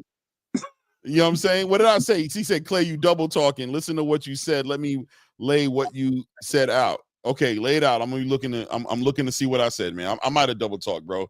But keep in mind, my double talking, well, I want to see what you said I did, but I want you to understand playing devil's advocate, being on the side of an argument on purpose just to make the conversation what it needs to be, to represent people who aren't here on the panel, who can't speak for themselves as far as how they're looking at things. Sometimes I have to do that in order to pull perspective out in a different way. So if you see me representing Monster Inoue or representing a Rayo Venezuela or even representing Shakur Stevenson, that doesn't necessarily represent my perspective on it personally. I'll let you know, like I just did right now, that Shakur Stevenson is the bigger fight, but I have no problem playing devil's advocate because the conversation is important. There's benefits to it, and I have the ability to do it. Like you might say double talking, I have the ability to do it, but only in the spirit of good conversation and a good build. Trust me. But I'm interested in seeing what it is that I double talked on. So yeah, take your time and lay it out. But moving forward, let me see. You said that Tank versus Inoue is a mega fight, but you said nothing is bigger than Shakur versus Tank. What has more weight, bigger or mega? I feel you. I think I kind of explained myself, Bub, while you were typing that, right? You understand what I'm saying? So when I said Tank and Inoue is a mega fight, I'm playing devil's advocate. I'm trying to give all the pros and the cons to these fights, and from the perspective of the boxing space. And then, yes, I said Shakur and Tank is the bigger fight. Maybe I should have used mega as well, but it's a bigger fight because of the storyline there, the tension there. Everybody knows it. Anytime Shakur gets interviewed, they're bringing up Tank. Anytime Tank gets interviewed, they're bringing up Shakur. They're not doing that to Monster Inoue. When Monster Inoue's fighting, who they bringing up? Nakatani. They're bringing up, those fighters. They're not bringing up Tank to Monster Inoue, and they're not bringing up Inoue to Tank. So the fight is bigger, with Shakur off the strength of that. But Barry Hunter did speak on it and said that that's a fight he'd be very interested in putting together. So we had a conversation about it and had a good time about it. You know what I'm saying? I think we enjoyed ourselves up here. So but segueing into this piece of information that came out yesterday, WBC orders Benavidez and Bivol to fight. Interesting. As this story unfolds and it begins to take a life of its own on the back end of David Benavidez showing up to Riyadh season, personally invited by His Excellency Turki Al-Sheikh to discuss the matters of what David Benavidez is going to do next in his career. David Benavidez, the story is, leaves Riyadh season mid the Bivol Better BF fight, doesn't stay for the whole entire fight, leaves, heads back to the States, people taking that as a straight up sign of him not being on the same page as Turki as far as what's going to happen. We saw Turki put out an invitation to Al Heyman and the PBC to come together for him being Turki, Al Heyman, and Dave Benavidez to come together to put that fight together. David Benavidez getting on a flight, looking kind of weird, and then we get this piece of information yesterday that the WBC has ordered this fight. So does David Benavidez need Turki Al-Sheikh at this point, being that the WBC seems to be on the same page with him as far as not allowing Bivol to use a rematch clause with or a rematch with Better BF as a legitimate reason as to why Bivol would go into that fight as an undisputed champion? Listen, let me really be frank here and put some real behind the scenes up front. I wasn't in the room, but all three of them were in the room. Mauricio, Benavidez, and Turki. They made this happened on the end of somebody having communications. Turki wanting this fight to happen. Pushing for this fight to happen. Yo, you never gave this guy a shot at Canelo, bro. We want to see this guy fight at light heavy. We want to see this guy undisputed. This guy's been nothing but fan worthy. and he hasn't gotten his shot. What are you going to do about that? You know what? You're right, Turkey. We're going to bring him on. Whether he fights here, there, wherever he wants to fight, we're going to do that. Because he said he want to fight in Saudi. Okay, Right. we'll do it in Vegas. We'll do it in Mexico City. We'll do it in Canada. We don't care. We'll do it in Britain. Let's do it. But when we do it, it's going to be a Riyadh card. Okay, fair enough. Okay, shake hands on it. All three of them. Boom. Done. Here it goes. Announced 3 days later. Things happen quick, man. When you're talking to the right people and you have the right players in the room, Clay. And this is probably one of those things that happened in the settlement of agreement of him flying there and possibly getting that title and getting another guy to move up to the light heavyweight division for the third time and challenging for 3-time undisputed if he gets his belt back and defeats Crawford or loses to Crawford. It can happen. Yeah, man. Very interesting, man. I think that is a good chance that, because I think no matter what, this trilogy is happening. Unless Beterbiev is choosing to not take it and retire because he's coming up in age, the trilogy is coming. What I think is going to happen is I'm gonna be real with you. This is the play that I see that makes sense, and really adding to what you said, right? But here's what I see. I see Bivol vacating the WBC title, David Benavidez being elevated to WBC champion. I see Bivol and Beterbiev fighting for a unified championship belt. Both of them have both been undisputed. Undisputed isn't necessary for this fight to be big anymore. They've shared 24 rounds with each other. The fight holds weight on its own. You know what I'm saying? But whoever wins that fight now ends the trilogy, ends the conversation, is a unified champion, and then those guys get an opportunity to become 2-time undisputed champion by fighting David Benavidez, who's a current WBC champion. That's what I see. David Benavidez gets elevated up to a WBC champion. He defends it, maybe against a Caleb Smith. You know what I mean? Maybe next to a Anthony Yardy. Maybe maybe he fights one of those guys right there. I think this secures David Benavidez as far as thoughts of him going up to cruiserweight to go and fight to be a unified champion against Yoto Ramirez. That kind of almost takes it off the board, where it's like, don't go up there, bro. Stay down here, bro. This is what we're gonna do. We're going to order the fight to happen. We know it's not going to happen because Bivol's going to choose to fight Beterbiev because that's an honorable thing to do. You'll be elevated. They'll strip him of that title. They'll just fight for a unified championship, very similar to like Canelo Alvarez going back to fighting a William Skull to become a 2-time undisputed super middleweight champion. That's what we're kind of looking at here, and I think this kind of locks in and gives a path to a story and also to the biggest fight possible being made between David Benavidez and the winner between Artur Beterbiev and Dimitri Bivol. What do you think? I agree. I think that could be a great plan, Clay. I'm not even going to say that what you think is wrong. You know, we go through this. I tell you right now, I nail a lot of things pre-fight. But when you talk about building stuff and putting things in, Clay, you be talking about, I'm telling y'all, this dude been predicting a lot of things, bro. And if he says it's going to happen like that, I'm not putting it past him. I don't see it that way. I'm going to be honest with you. I see this taking place as what it is. Okay. I just built it the way I did. I think it's going to happen. But, if they see more money in this fight coming out of this with that card and maybe putting David Benavidez in a fight with Caleb Smith to become the WBC champion full on and he drops the belt, bro. The hell did you just do, Clay? You just threw a whole monkey wrench inside the engine, bro. Timing belt flew off.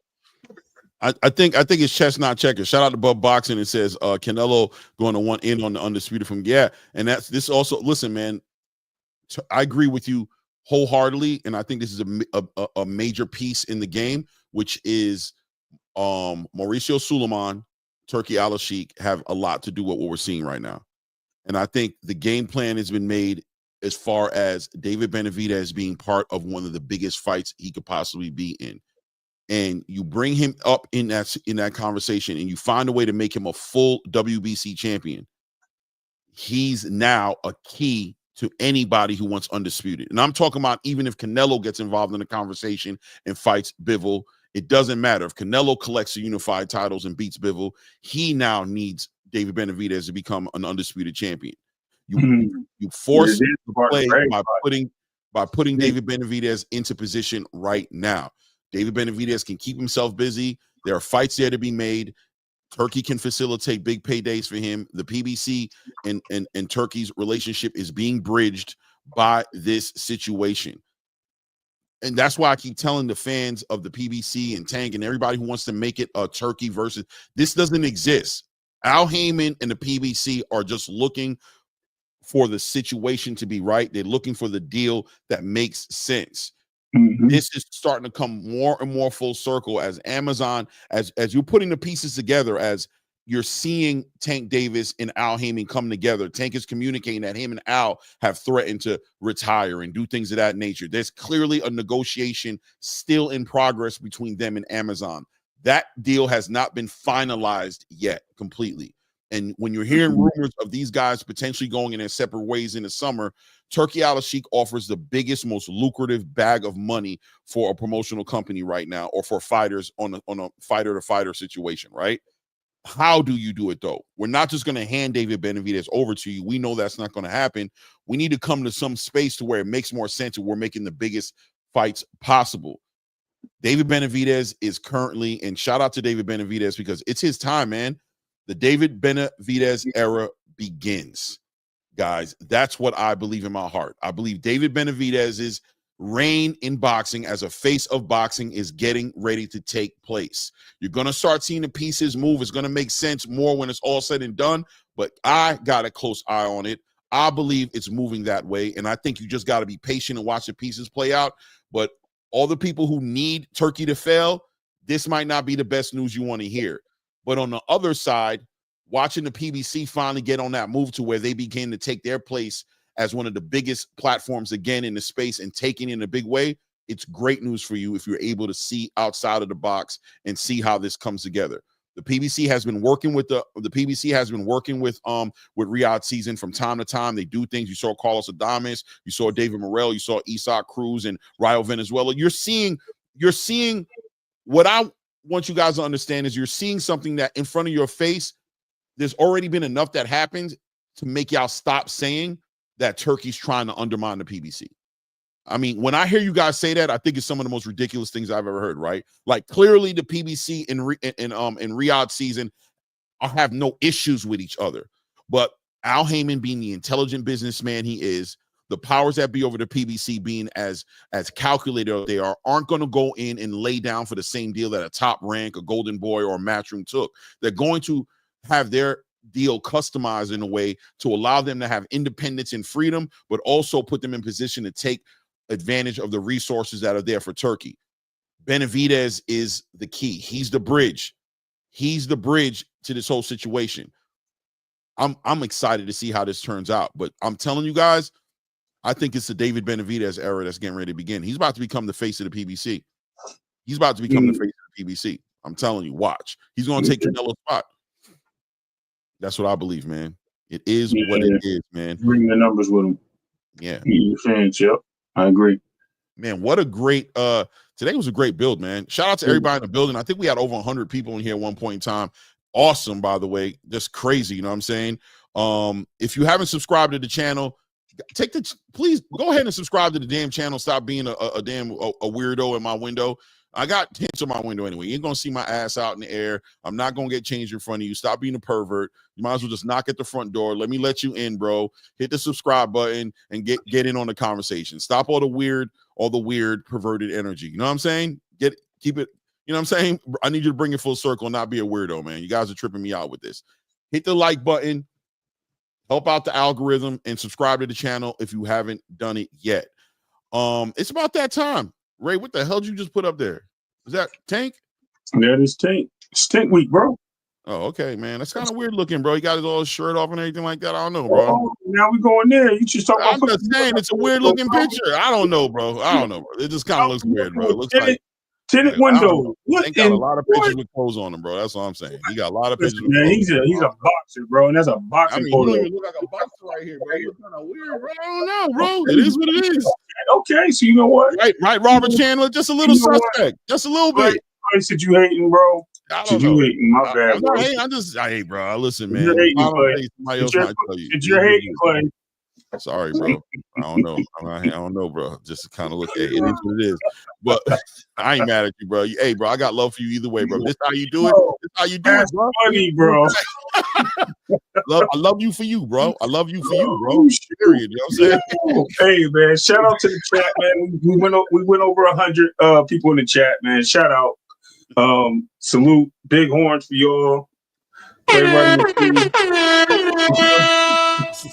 Man, just having fun, man. It's Pink Week, though, man. We got to celebrate young dude. Really want to put his face up there? I think that's a little more weird, won't you think? I don't know, bro. I don't know, man. Just it's just an impulsive, impulsive. I don't know. It's fine, bro. Like, I mean, I get it, Clay. I get it. It is what it is. One more thing. Did you hear? Turkey offered a fight between a possibility between Devin and Shakur. No, I didn't hear, but it doesn't shock me. But where would the fight be at? 140? Well, hold on. Let me get you that information. Right. You're gonna have to go to your X. I will try to send it to the. Actually, I can just copy the link. Hold on. Let me do this. By the way, guys, I have put the link into the chat. The panel's open. If anybody comes up and build on any of these topics or whatever have you, we're here, man. But so let me try to find it myself. Was it on X? Are you putting it in? I put it in private chat. You already put it in the private chat. Okay. Yes, sir. All right. Let me take a look at it here. What are we looking at here? Okay. Haney boxing barbecue. Haney Shakur are down to work with Turkey to fight. Okay. Gore Stevenson promise you don't even got to ask me twice. Boom. Devin Haney agreed. That's a big statement. But where would the fight happen at though? That's great. What would happen at 140? Probably 140. I mean, that's welcoming. I mean, that fight has to happen sooner rather than later, man. Right? Like at the end of the day. Right. And you know what I like about it? The contestants. The what? The contestants, like the boxers. Okay. The big fight, the names. You know what I mean? Okay. Yeah, exactly. Well, it's funny because yesterday everybody. Oh yeah, you're right. Who was saying that? Bub, is that what you were saying the other day when you were like, I want to see Shakur and Haney fight? So you were saying it based off of that out of that post? I mean, look, man. He just wants to see it. But Al Heyman knows Turkey's a mark. Mark, did Al Heyman tell you that? Oh, I mean, look, brother, let me tell you guys something. Turkey's not no mark. It's hilarious to hear you guys say that, but this man the plan is bigger than boxing, right? And I think you guys are just trapped inside the bubble of boxing, and you don't understand Turkey as a country. Saudi Arabia has a whole different agenda, and that boxing just plays a part in the picture.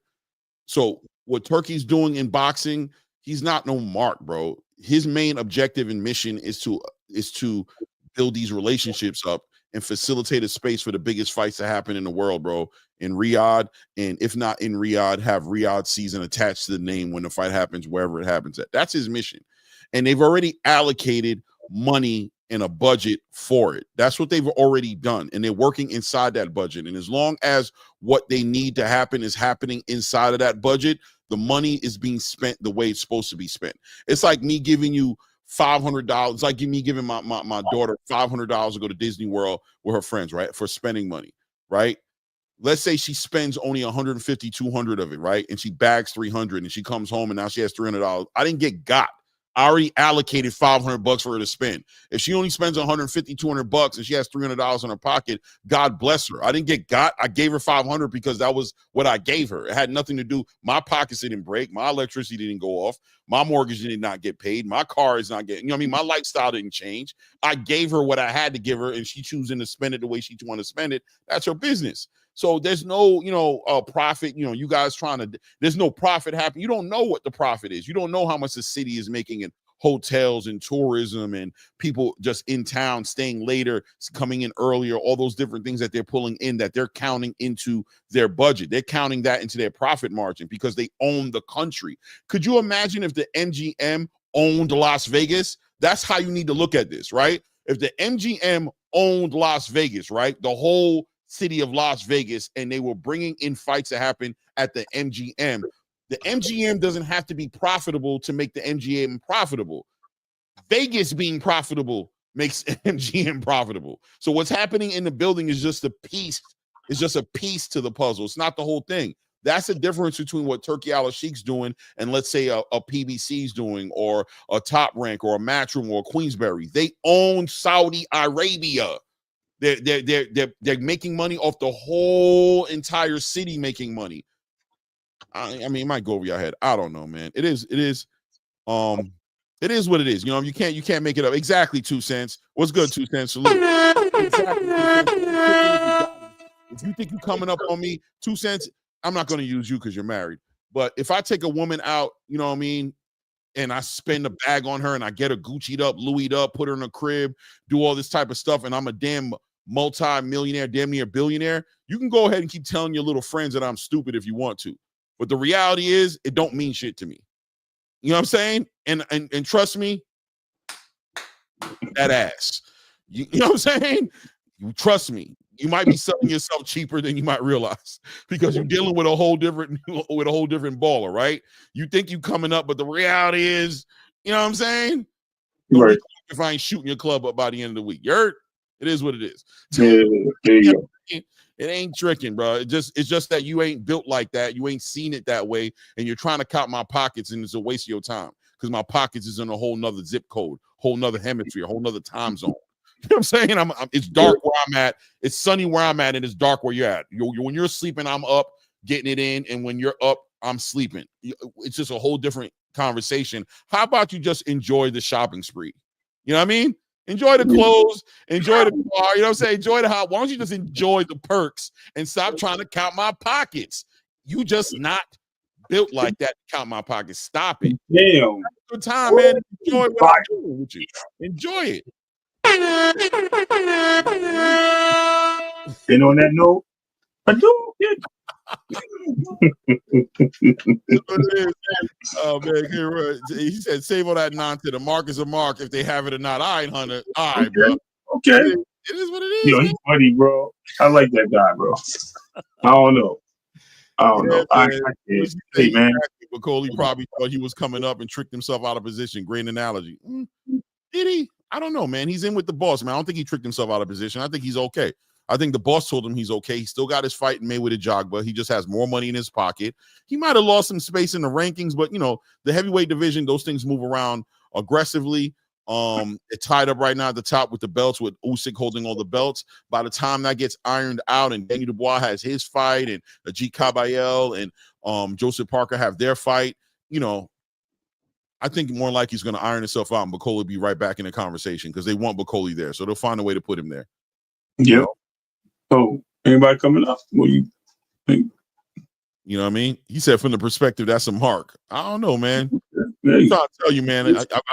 I guess, you know, I just know I've known a lot of millionaires in my life. And it's funny when people think they're doing something to somebody who, it's like the millionaire who takes the girl to the crib, lays her down, does whatever he wants with her, tricks on her, quote unquote, he's the mark. But the reality is he don't even live in that crib.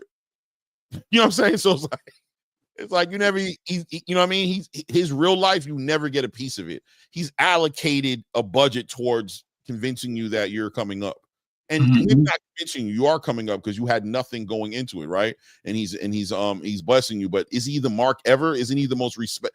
Has he lost respect in his community? Is he not still that guy in his community? Doesn't he still run shit? Isn't he still the boss of all bosses? The reality is he probably won't even expose you to those people because that would be the come up, and him losing credibility is bringing your non-experienced ashy ass out of whatever ghetto situation you're in and exposing him to people who actually have respect for him. He's just playing with you on the outskirts of your neighborhood in a nice crib. But meanwhile, where he lives, you're not even allowed to be over there. Right? You know what I'm saying? You're not even allowed to be over there. You're really like, it's better just to enjoy the fights and enjoy the perks of somebody who doesn't look at money the same way you do, and have a good time, man. Stop trying to mark him out. It's a waste of your time. You might piss him off and he cut you off and he'd be looking for another mark who can't even match the energy. Salute, Boxing Hacker. What's good? What's up, Clay and Ray? What's up, guys? What's going on? Feeling, man? How you doing, family? Good, brothers. Good. Yeah, man, just to piggyback off that, I don't know what people's problem is with Turkey. I think I keep saying he's doing a great thing. You know, I feel like people are trying to pocket watch a billionaire. I don't know why that is, but it's crazy, right? Yeah, like why pocket watch somebody like that? That's diabolical to me. You know. Yeah, you bro. know, like enjoy it, man. You ain't you're got like it like that, bro. You're like on a tugboat, pocket watching somebody on like I don't know, the Titanic or some shit. Yeah, but like, bro. so I mean, even when it comes to like you know, people calling Turkey a market and something, I keep saying like at the end of the day, it's all based. What Saudi's doing is a long-term investment. You know what I'm saying? All the money they allocate to fighters, to promoters, to buying up things is based on their investment. It's not about tomorrow return or if they're losing money. No, it's what they believe they need to spend out for what they're investing in. Right. You know, so it's different. You can't compare it to like what like a promotional company in the US is doing, you know. Right. Or like, you know, you can't compare it. You can't even look for diminishing returns right now because their investment is for long term. It's not for tomorrow or in the next hour or something like that, you know. So that's what I always be thinking.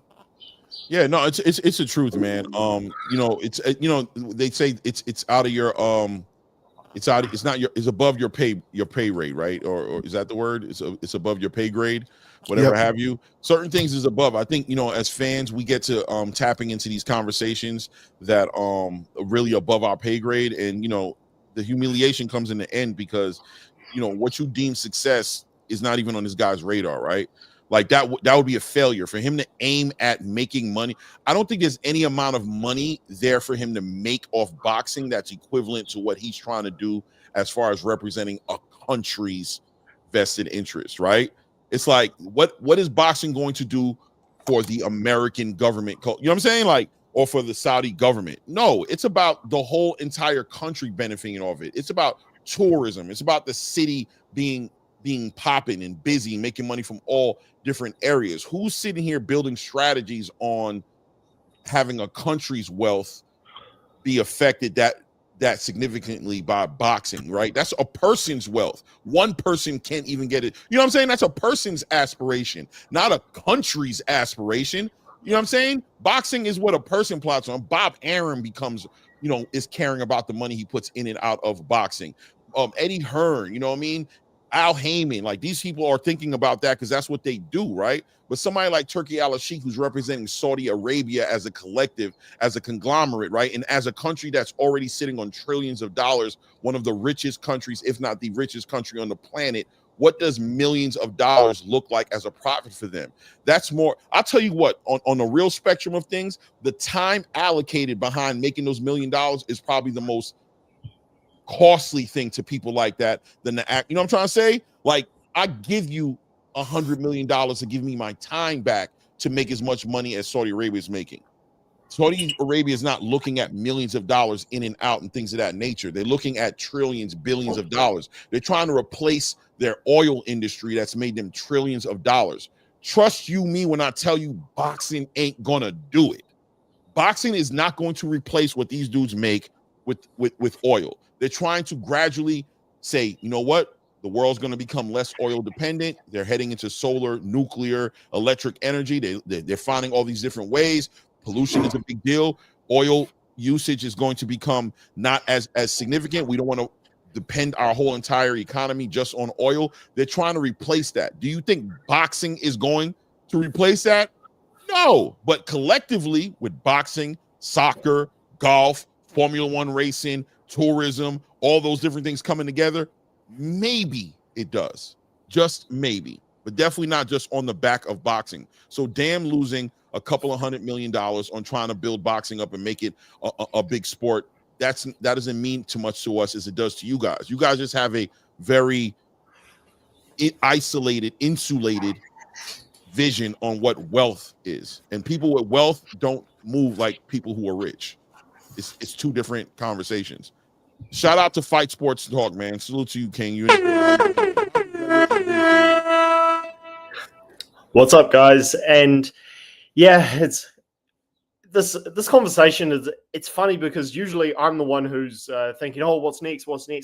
But with boxing, it's such an unpredictable sport that we know, of course, once the Saudis' attitude changes because of the effect on their country is different than what it is now. Like, in other words, they may not need to put as much money into boxing, then things could change. But that's with anything in life.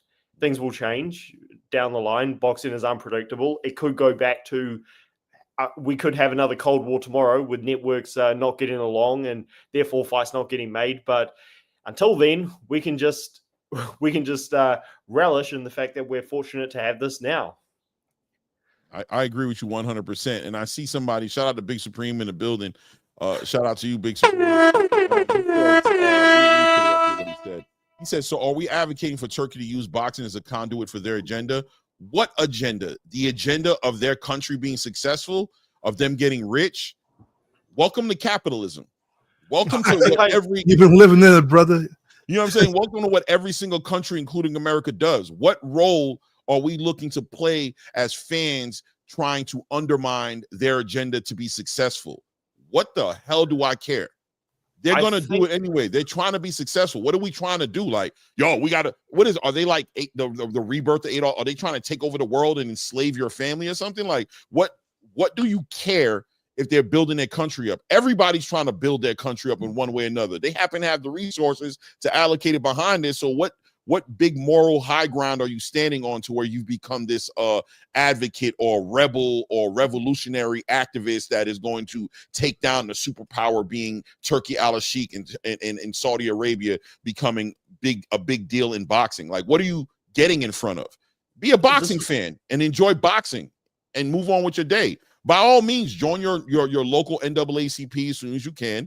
You know what I'm saying? Join these different organizations that stand up for rights of people, humanitarian, be a liberal. You know what I'm saying? Be a politician. Like, trust me when I tell you, this stance that you're taking in boxing isn't feeding starving children in Ethiopia, right? Like, this is not happening, right? This is just boxing. It's a sport that requires resources and capital to make it go forward. And if the people around you that represent your interest in boxing aren't facilitating that for you, be happy that somebody else is willing to come in and do it. It is what it is. You know what I mean? I think a lot of people do a lot of demonizing of Saudi, to be honest with you. Like, yeah, there's a lot of like fear mongering and demonizing of like Saudi Arabia for some reason, you know. From people talking about, oh, it's a dictatorship. Look how they're treating their women. I'm like, bro, come on, guys.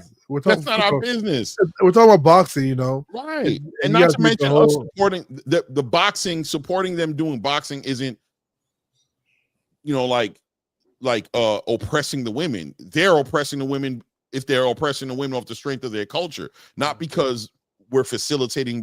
Bro, you give $10 to a crackhead, you're not asking questions about him going to smoke crack with it or going to get drunk with it. Meanwhile, that $10 that you gave him might have got him a bottle of cheap whiskey that got him drunk and got him intoxicated to where he ran some little girl down the alley and took away her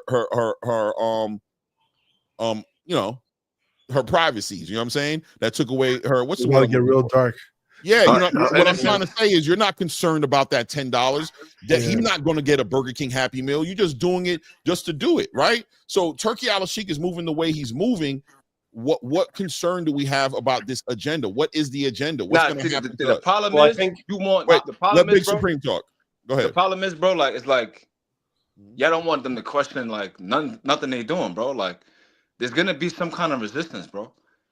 Anybody that see what's going on with Turkey al-Sheikh and what he's doing in boxing, people are gonna be like suspicious. Like, we don't know the long-term effects of what he's doing right now. So you saying he has his own agenda, his people and stuff like that. Like, that has nothing to do with me, bro. I'm an American. I'm over here. I like boxing. That's what it is. Like, you're the one that said that you can understand what his vision and stuff. I don't understand nothing he's doing, bro. That got nothing to do with me being a revolutionary.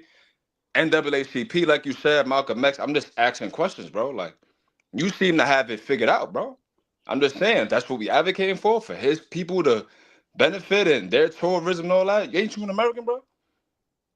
I'm gonna answer it. Hold on. I'm gonna answer it. If you're done, I'm gonna answer it. Right? Go ahead. I'm just saying, like, I'm just asking questions because I don't know what his vision is. I don't know what he plans to do for boxing, bro. It has nothing to do with patriotism. Has nothing to do with me being let me a revolutionary. Just asking questions, bro. Like, this is a boxing channel. and we asking questions about boxing. You the one that's talking about gas and this. I don't know nothing about none of that, bro. I just want to see the fights. That's it. Okay. So can I answer now? Go ahead, bro. All right. So you stated here in a statement here, so we advocating for Turkey to use boxing as a conduit for their agenda, right? So you're painting a picture as if us supporting Turkey and what he's doing for boxing as us advocating for whatever he's doing for his country, right?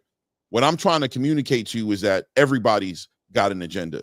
His agenda is going to be aligned with what works best for Saudi Arabia, not for America. Boxing is not a platform for some of us to use as some sort of patriotism.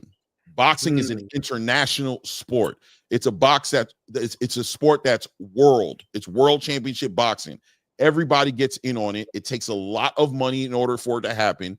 And to make a stance in boxing as far as it being like an America versus the world thing, to me, is a waste of time. What you said towards the end of what you said is the most important thing to me, which is you're a boxing fan and you just want to see good boxing. Well, he's delivering that. He's offering a way for us to see those, because most of the time when we're not seeing the fights we want to see, the story goes that there's some sort of money that's missing. Profitability, marketability. He doesn't put butts in seats. He doesn't sell pay-per-views. People, he's not worth this. He's not worth that. Very rarely is it coming full circle around to the match not being a good match. Turkey brings an ability for us to see boxing, and as fans, that's what we should be concerned about. But when you choose to respond with, so we advocating for Turkey to use boxing as a conduit for their agenda, there's nothing in there that I read that says, I want to see good boxing. What I read when I see that is, I don't want Turkey here because he's doing something for Saudi Arabia, and I don't see how it helps America.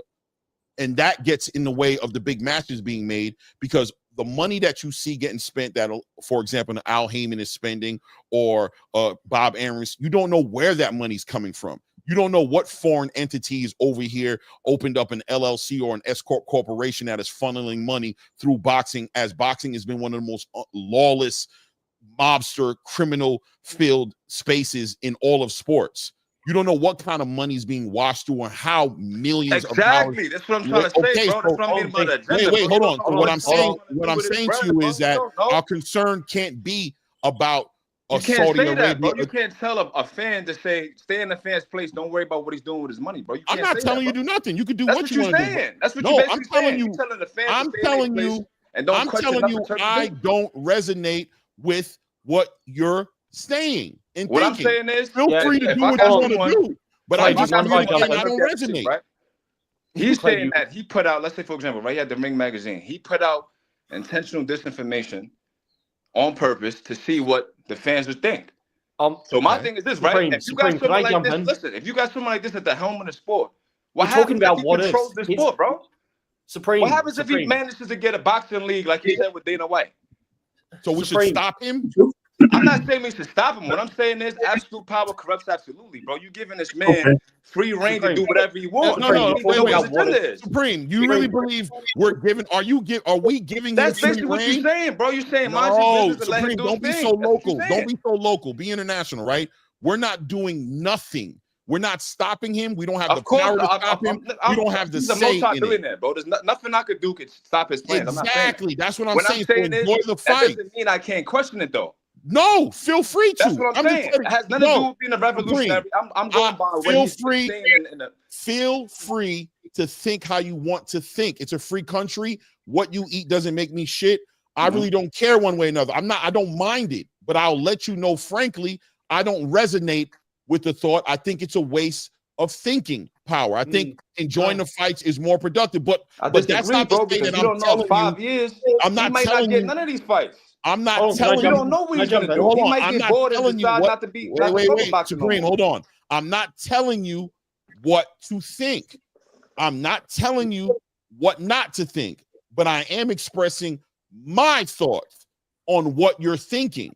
And you coming up here trying to tell me I can't tell you something about what you're thinking is reverse you telling me what to do. Right? Like you're up here telling me not to do something, but you're up in here telling me what I can't do. I'm just as free. No sense, bro. Of course it does, because I'm okay with Wait, guys, stop talking. I don't want to talk over each other. I'm okay with you being in this chat right now saying we're advocating for Turkey to use boxing as a conduit for their agenda.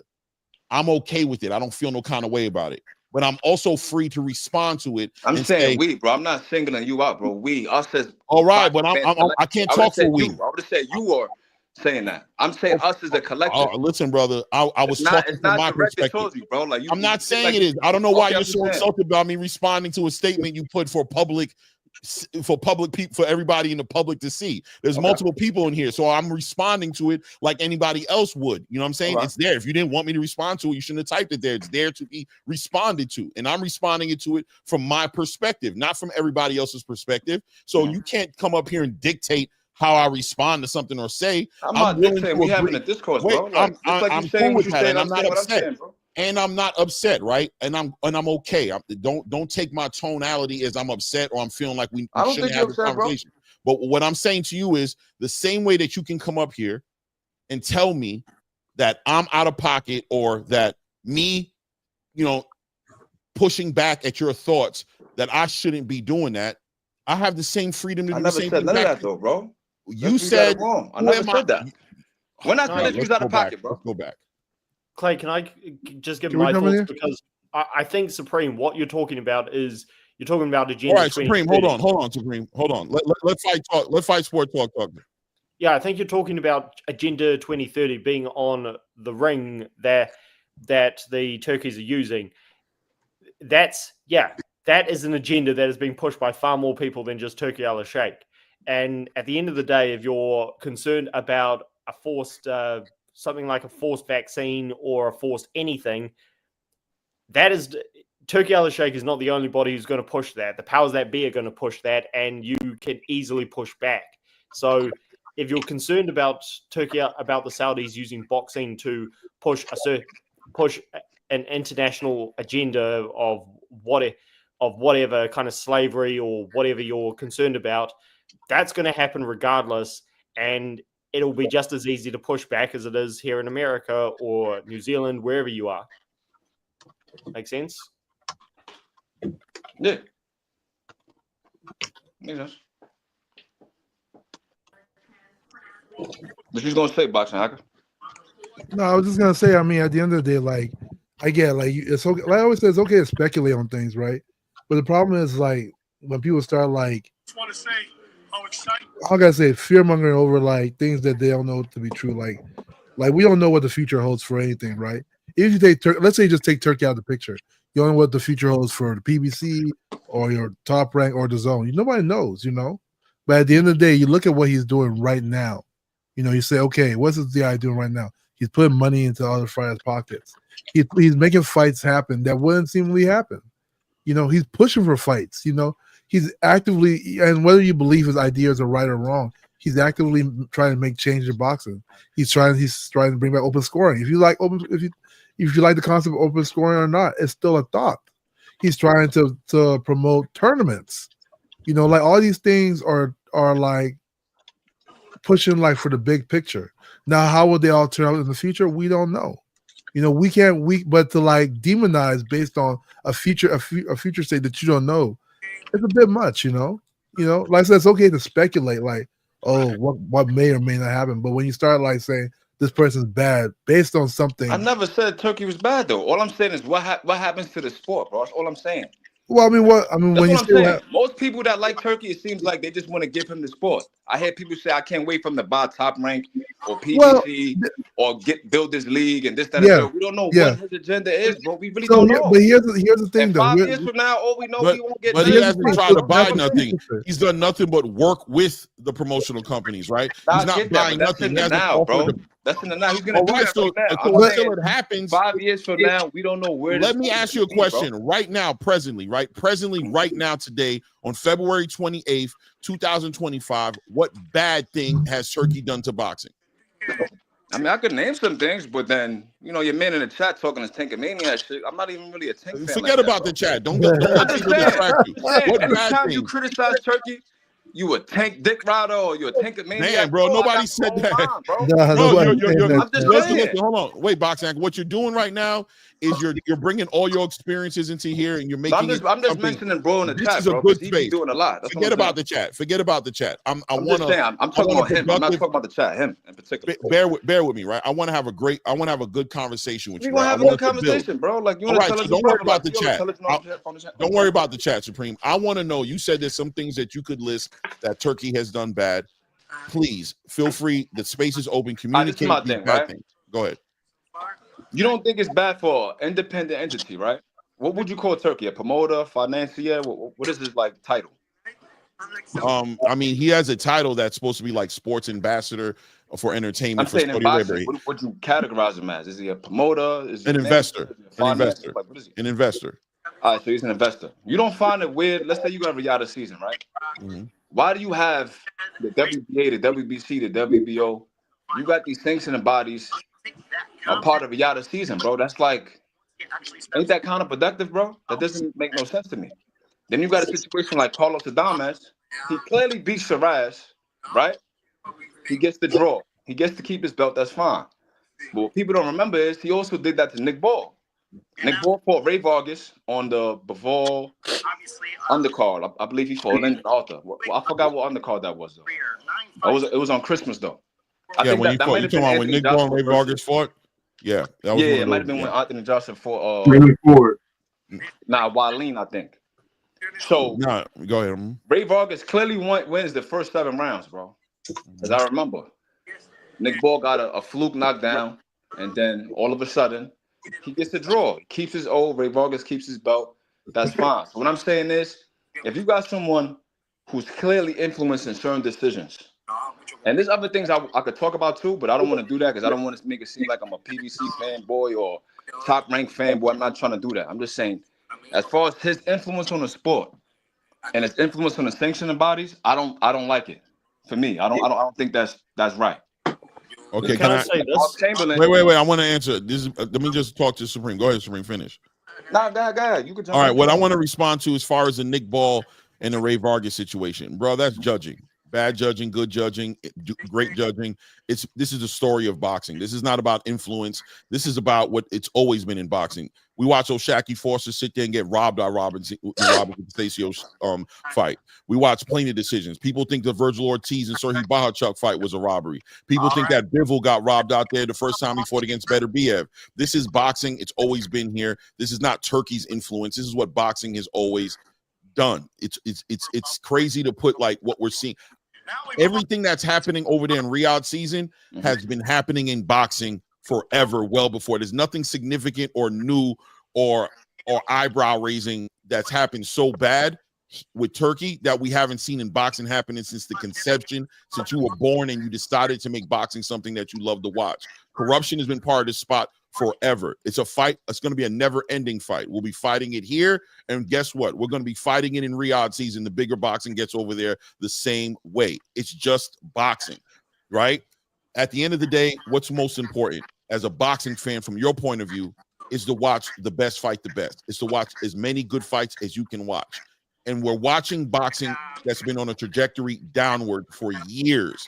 A sport that used to be the #1 entertaining competitive sport in the world, America, has become a joke because there's no structure. The best don't fight the best. Hence, you see the UFC and the structure that they offer and the fan base that they've been able to build up and their growth that's been crazy because of the structure that's there. The fact that champions fight the #1 contenders, the #2 guy fights and maybe the #5 and the #3 guy. There's something that you can hold on to as a fan to understand the direction the sport is going in. America left an opening by allowing the sport to become as reckless and never actually putting the effort to structure it in a way to where it makes sense for the fan. Here you have a Turkey Al-Sheikh who's bringing that as an idea right now that he's trying to implement as far as structure is concerned, bringing all the promotional companies under one umbrella or giving them a platform where all the fighters can compete against each other and there's no more across the street politics. So it can run like an NFL and NBA or any other professional sport. So it can make sense. So we can have more credible fights that make sense from a boxing fan's point of view. Is Turkey guaranteed to continue to move like this forever? I don't know Turkey like that. Can this look crazy in 3 to 5 years? Of course it can. Just like any other business, just like any other sport, just like any president who gets in a country who promises to do certain things, you elect him based on what he says he wants to do, based on his track record of whatever he has there in front of you. There's nothing stopping that guy from going left and going the complete opposite direction once he's in office. Of course it's a gamble, but it's not an argument to say that shunning him or pushing him out of it or you know what I mean, doing all these things, vilifying him or making him look like some kind of like terrorist dictator, you know what I'm saying? I don't know who's doing that. Who did that? The boxing space does it. Maybe not you, but what I'm saying to you is having him under a magnifying glass is okay. Scrutinize him by any means necessary. But at the end of the day, you don't know, and we don't know. We'll only find out in time. But in the meantime, enjoy the good fights. Hold on one second, right? Don't just respond to that. We got somebody else in the building. I don't want to make this about me and you. I want to see bring an inevitable deep people in here, so I ain't gonna lie to you. We are gonna start putting the clock on people so that everybody can kind of get it in and not let nobody get too long-winded. So we'll start with D-Block. How you doing, brother? D-Block, you hear me? Yeah, he watching. D-Block, what's up? What's up? You want to say brother? You good? Oh, okay, he's in. Okay, cool. Yeah, Yeah, I'm you good. hear? How you doing? Yeah, I'm doing good, brother. How you doing, man? I never seen you look like this before. Normally, you're like in a car, looking like you know what I mean? Like, anytime I see you on here, I'll be like, he got them black Nikes on. He got the black forces on right now. I don't know where he's at. What you doing, family? What up? Man, I gotta say it like this, man. Look, I'm looking at the Tank Davis Roach media right now. Oh yeah. And X is my space. X is my throne. Right. And literally nobody's watching this shit. Nobody's watching this shit. Over 1,000 people, just 1,000 people are watching this media right now on X. Right. And I don't know how many people are watching on YouTube. That's a whole different story.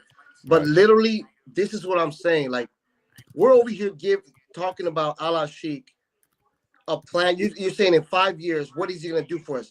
When PBC took over in 2015 overall, like the whole scope, nobody said what was the 5-year plan because that was Al Heyman. But now we got Ala Sheik that's giving us the best of the best. The best fight that we just saw last weekend, which you agreeably have to agree, it was one of the best cards ever. One of the best cards ever. Let me respond after you finish, bro. Go ahead, I don't need no response if it's okay. I just want to talk to Clay. I'm talking to Clay. I ain't talking to you. Yeah, my bad, my brother, my brother. Clay, what I'm seeing right now with PBC is they're saying that this is one of the best cards of the year. This is more lies to the people, charging you $79 plus $80. It'll be $85 overall at the end. Charging the people, lying to the people, telling you that the best are fighting the best. Overall, when you look at the rankings, like I posted on Twitter, all these fighters not even ranked. The majority of them not even ranked in the top 10 in their rankings. And I'm talking about rankings worldwide. I just want to say it like that. Look, thank you, Claymore. I appreciate you, my brother. You keep it going, brother. No doubt. Absolutely. Yeah. Now, sorry, Clay. If I could just jump in again. Yeah, go ahead. I think, look, I can give people first-hand experience with this because my channel is Fight Sport Talk, so I cover the UFC as much as boxing. I've seen the UFC go from the company that we used to adore as fans because the best would fight the best. It's now become sort of a poor man's version of boxing, and this is not an exaggeration. Exactly, Fight Sport. Yeah, exactly. Since the sport was sold to these Jewish Hollywood guys, the sport, which was in 2016, it has become again a poor man's version of what boxing used to be, where the best champions can duck, and it's infuriating. It drives me and any fan absolutely crazy. So yes, things change. And as I mentioned earlier, everybody's concerned about Agenda 2030, but Agenda 2030 isn't Turkey Al Sheikh, it's the powers that be. In terms of, so the argument that things will change and we shouldn't support any kind of change, I mean, that's just us as boxing fans. We're not narrow-minded. We accept, okay, things change and blah, blah, blah. That's that. But we don't need to worry about something that hasn't happened yet. And people saying that we should be cautious of what's going to happen. I mean, that's with anything in life. So, and shout out to 2 Cents Boxing in the chat, we can have this debate. But in terms of people being narrow-minded and saying, "Oh, you're conspiracy theorists," I mean, there are people who take any sort of constructive criticism as hating. Those fools exist no matter what. So I don't really that's why I'd love to whenever Clay and Ray, you guys choose to move on. I'd love to talk about the Benavidez thing because that's something that everybody's blowing me up about. But yeah, Right. I don't think it's worth worrying about stuff that hasn't happened yet. And in terms of being critical of powers that be because they want to have too much power, I mean, that's with anything in life. Ray, can I say one thing? Wait, hold on. Wait 1 second, D Block. Hold on. Yeah. I want to bring it full circle. I definitely want Supreme to get an opportunity to speak on something he was trying to speak on. Let him go. I'm a You gonna remember? You sure? I'm trying to catch you while you feeling it. You know what I mean? I want you to spit it while you feeling it. You know what I'm saying? You good? Now let him go. All right, go ahead. It's just one thing, Clay. There's over 21,000 people on over on 3 platforms with the Ring, with Turkey, with IGN, on X. There's 23 or 24,000 people watching the Eubanks press conference. Yep. And there's only 1,000 people watching Tank Davis' press conference. You see how, like, if I come up here and say something about Tank, y'all say, like, he's a Tank maniac, he's a PBC guy. It's in the same. This dude is clearly a PBC hater. You came up here to say that Tank's the only one. 1,000 people watching Tank shit, bro. Who cares, nigga? Like, you came up here to say that? I do. You gotta get triggered, Big Supreme. I ain't gonna get triggered, hacker. I want to get triggered, man. Hackers, I play with me. What I want to say is, triggered. Supreme, you good, man? Don't worry about it. You already know you used to this more than me. Go ahead and get the thought out, though. Get the thought out, family. Go ahead. Salute to you, Big. It's all love. Hacker, my man. Like he said, right? He brought up Al Heyman, PBC, when they first came on the scene. From what I remember, they got sued immediately. Golden Boy, Top Rank, they had a lawsuit put on them automatically from the gate. They said he was violating the Sherman Act, trying to monopolize boxing. He's violating the Ali Act. And then you're giving free reign to Turkey to do whatever you want. Now, he's the one with the sponsorships for the WBO, the WBA. He's buying the Ring magazine. He's blocking out Box Rec. He's doing things that PBC was accused of doing. And everybody's fine with it. As evidenced by him coming up here, that's the first thing he said. So, I don't think it's about everybody's fine with it. I think that everybody's understanding. The man over there is completely fine with it. He's comparing. I think what for me personally, press conference, what are we talking about? For me, what he's trying to say is that there's a switch in that the business model is becoming outdated. And if they don't evolve with what's going on in the space right now, there's a chance it can get left behind a little bit. But at the same time, it's possible. Nobody's. We don't know. We don't know exactly, right? But at the same time, what we are saying, I think, as boxing fans, and what I would definitely say is that it's not our first time seeing a Turkey Al-Sheikh coming to the game. Exactly. PBC represented the same exact thing at one point in time when they came into the game. We got to watch them. We got to call them out when they do the weird stuff. We can also celebrate them. We can all. I don't know. In due time, listen. I don't know. In due time, they're in Saudi, bro. They're in Saudi. They're doing events. Didn't they have a fight in California? Saudi. Listen. At the end of the day, now we can move on. I don't want to destroy the panel. We can move on. At the end of the day, you kind of already have. It's growth. It's the process that things have to go through to get to somewhere great. In the meantime, we can celebrate the great things as well as hold them accountable for the things that are questionable. I held him accountable. I didn't think he should have went up to the ring and tell Hamza Shiraz that he was down 2 points or try to communicate that. I think he was out of pocket for doing that. We can hold him accountable for that, but in the same breath, in the same sentence, we can also celebrate a very successful card that had a lot of good competitive fights on it, and we can enjoy boxing and try to, talk about as much boxing as possible and not focus so much energy on trying to, derail or be on the opposite side of trying to take on a billionaire conglomerate, machine that we can't even do nothing about. We can enjoy boxing and just call it how we see it. You know what I mean? It is what it is. Right. I want to segue into this topic though, into some boxing, right? Into some boxing. Fight Sports Talk brought it up. I think this is a very interesting topic that's not getting talked about as much as I think it probably could be, probably because there's so many things going on this week. But David Benavidez, the WBC orders David Benavidez versus Dimitri Bivol for that WBC title.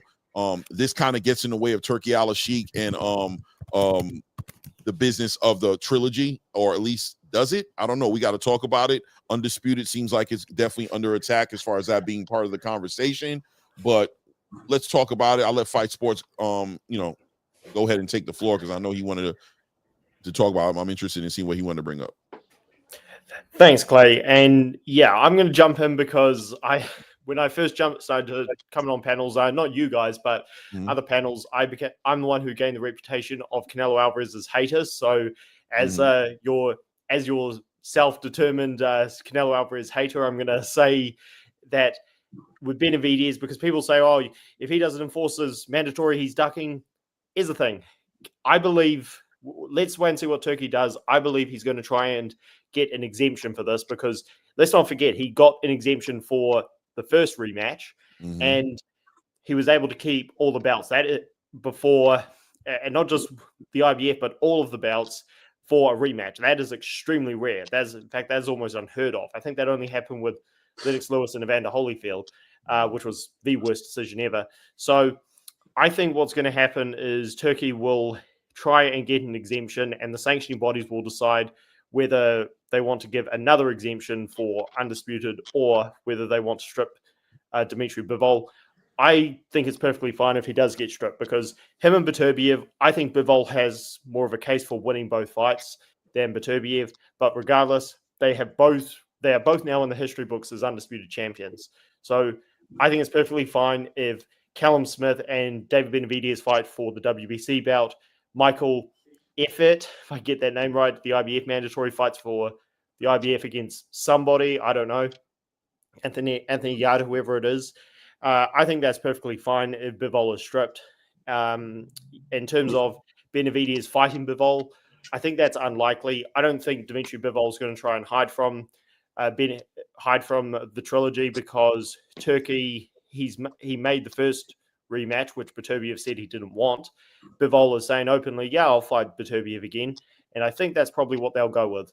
And I think, I hear you, Ray. I think that Benavidez will fight whoever because he knows that Turkey will make good fights and he's happy to go with Smith and he'll go with Bivol and it is what it is. We'll wait and see. No doubt, no doubt. By the way, Ray, go ahead and take control of this and moving it around, please. Yeah, no, absolutely. You can do that. All right, so we're gonna move across the bottom. We're gonna go to Big Supreme. You on the clock? Nah, I ain't really got much to say. I gotta run. I gotta pick up my daughter. Shout out to the panel. Shout out to you, Clay. No Shout doubt. out to Hacker. I'll see you tomorrow if you pull up the 2 cents live. And all everybody right. be safe, right? No doubt. Family. Shout out to you, bro. Peace. All right. If you want to go inevitable, you want to go up and talk about the Benavidez order, the WBC? Yeah, you do. I know you do because that's your boy. He's not your boy, but it's your boy. I got you. Not my boy, man. Fuck that motherfucker. Anyways. Yeah. I'm about to say, no, I think it's the opposite way. Go ahead, D. Yeah. Fuck that clown. What happens with David is it has to be to a point where we got to just start. Look, man, you know you don't want to smoke. You went to Saudi Arabia. You gave a certain interview. You went there to go in the middle of the ring. You don't want no part of Bivol or Beterbiev. We know this. And I'm going to keep it. I've been saying that $100 so much that the guy got a free ride to go to Saudi Arabia, got free nachos, got a time to go drink and chill, meet some people, make some contacts, and then just go back home. That's what it is. You know, he got some media. He got some kind of media thing going on March the 1st. This Saturday. If it is mandated for him to fight Bivol, I want the fight. I want the fight 100%. It's up to Benavidez's team to be about that. They've been talking a lot of smack about being in the position. They literally fought Morrell Jr. They want to be in this position. Okay, you're in the driver's seat now. You're right there with the driver. You're in the passenger seat. Now just buckle up your seatbelt and get ready to go in that ride. Because if I see that you are not about it, I don't ever want to hear nothing about David Benavidez again. Mm-hmm. If he does not pursue this fight, I don't ever want to hear about the Ecuadorian guacamole and Arizona son that not even Two-Tone, the superstar, know where the fuck he's from. I'm sick and tired of this guy using so many things to say that he is the boogeyman of the boxing game. He's not the boogeyman. I want him to go up there. He should have gone in the middle of the ring, Clay and Ray. He should have been in there and literally been there to say, I'm next, baby. Where we at? Where the check at? Where the signature at? No matter what you say, this is what I come with. He didn't bring that energy. You know what he did? He left. Literally got on the next plane and went back to Las Vegas. Or Miami. Can't make that shit up. And I heard he left halfway through the fight. I heard he didn't even wait for the fight to be done with when he left. They were gonna interview him, Clay, and he ran off. I said, where'd he go? He just took off. Right. Right. I ain't gonna lie, bro. You got a lot of points you hitting on right now. And listen, and I'm gonna be real with you, right? Like, I was one of the resistant ones when D-Bot been coming up here for a minute saying this, and I've always given Benavidez the benefit of the doubt. I've always been the one like, wait, let's see what he does. We got to see him get the opportunity. But I ain't gonna lie, flying away in the middle of a situation where you're invited out there and you're supposed to be, we know why you're there, and I don't know, it looks weird, but on the back end of the WBC ordering this, I don't know if that information wasn't communicated to him, where he just felt like, look. I don't know what happened, right? But I can't throw no shots at what you said, man. At this point, somebody gonna have to show and prove at this point. We can't just continue to ride this out. I literally saw the chairman of the WBO on Ness yesterday talking about the David Benavidez Canelo situation, and he was putting a lot of pressure on Ness to say, ask those guys why they didn't activate the mandatory with the WBC. And Ness tried to defend it. Ness tried to defend it and say, listen, man. They didn't do it because they knew that that Mauricio Suleiman and those guys over there weren't going to go ahead and enforce it. But it's like, what do you mean you knew it? You still have a right to activate the mandatory, and worst case scenario, put the fire on the WBC by activating the mandatory. And if they don't do what they're supposed to do, now the WBC gets under the scrutiny. But at the end of the day, to not do it and just to choose to move up to 175 and not activate that mandatory is kind of diabolical, right? Like it's interesting to say the least that you didn't do that. And it seems like it's becoming more facts that he didn't do that he didn't activate the mandatory, that he was waiting on Canelo to either put the offer out there or waiting on Mauricio Suleiman to activate the mandatory. But the people who have vested interest in his business didn't actually offer a letter of intent to activate a WBC mandatory to put him in a position to where either A, Canelo Alvarez would have to meet him in a negotiation as far as a purse bid to make the fight happen, or B, be at risk of being stripped and having to vacate that title or be stripped of the title and him being upgraded to a WBC champion at 168. I think that's interesting. I'm gonna give it back to Rayo. You send it where you was gonna send it. Yes, sir. And on that note, thank you very much. We're gonna pass it to Boxing Hacker. You got 2 minutes on the clock. Thank you. Hey, so when it comes to let me start off with the rematch, right?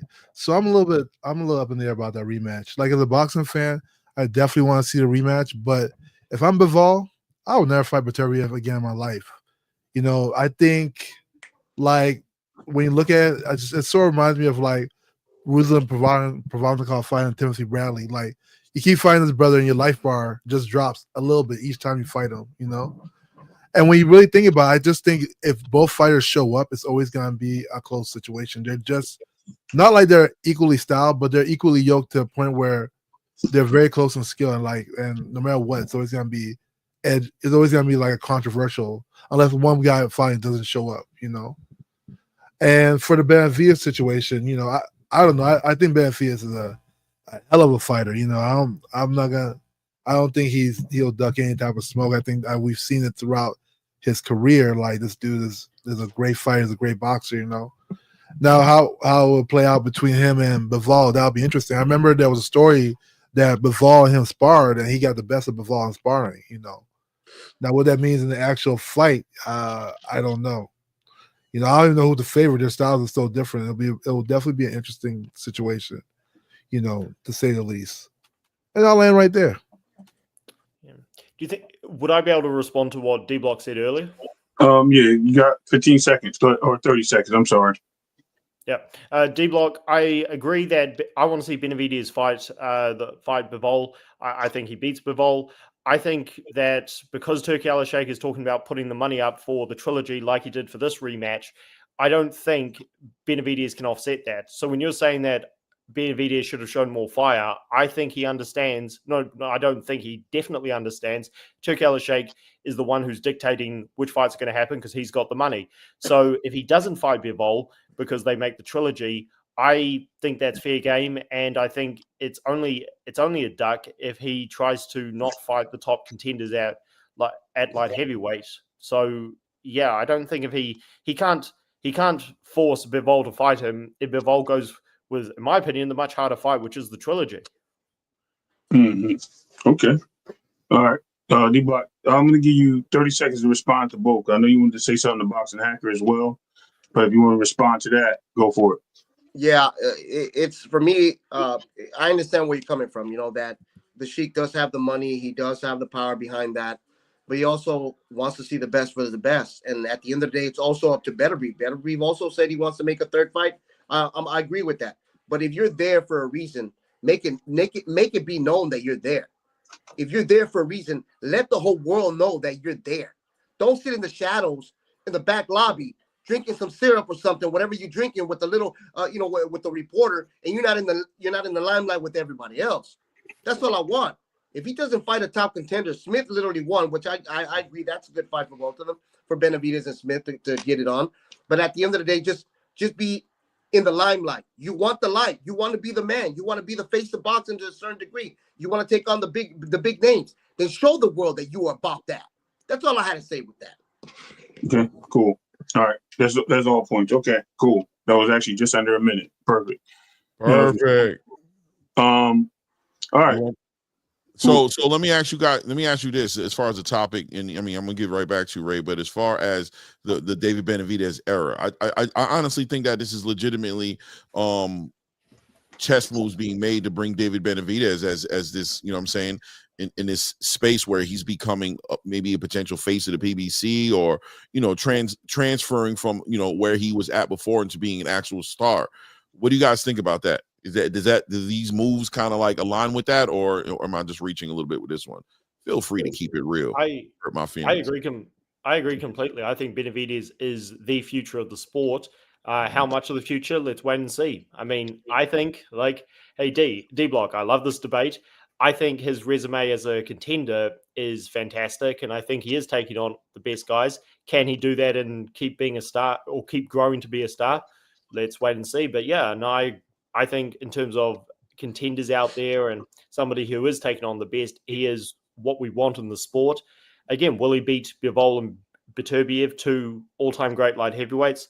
I think he beats Bivol, and Bivol is one of my favorites. And if he can be the one to dethrone because one of the reasons Beterbiev and Bivol didn't blow up as stars is because they couldn't fight the likes of, do you guys want to read that chat out? No, just salute to Boxing Kangaroo, man, from the land down under from Australia, man. You know, he's a historian in his own right, a big time boxing fan, and we always like seeing him in here. We haven't seen him in a while, so salute to you guys. Salute to him being up in here. Salute him as well. But Kangaroo, if you're listening, next time we chat, can you at least make sure you're sober? Oh, he did. I couldn't get a word in.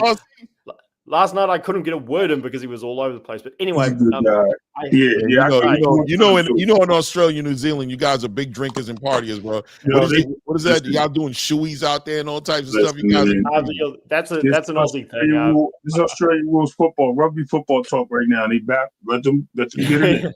I put some more time on the clock for you. Kangaroo's great.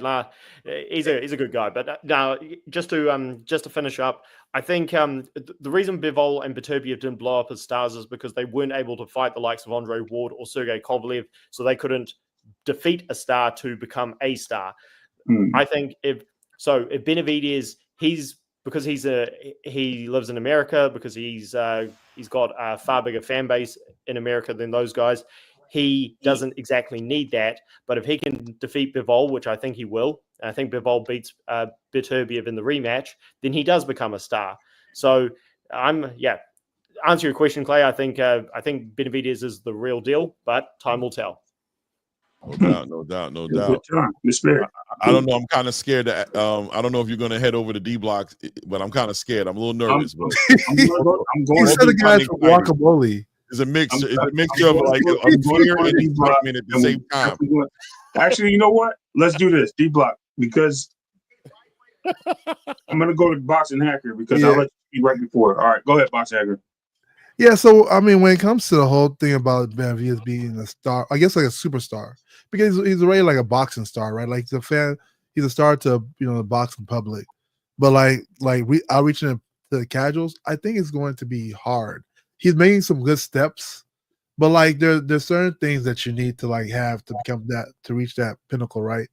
You need first off, you need exposure. Like when you look at people like Canelo, you look at people like a Tank, they all had exposure from the true pay-per-view, not like streaming pay-per-view, like Showtime pay-per-view, they were under Floyd Mayweather's undercard at one point, so like all those things are like true exposure. We don't really have that anymore, so like the people that watch fights now are more and more boxing fans versus boxing and casual fans, also like then you look at his competition.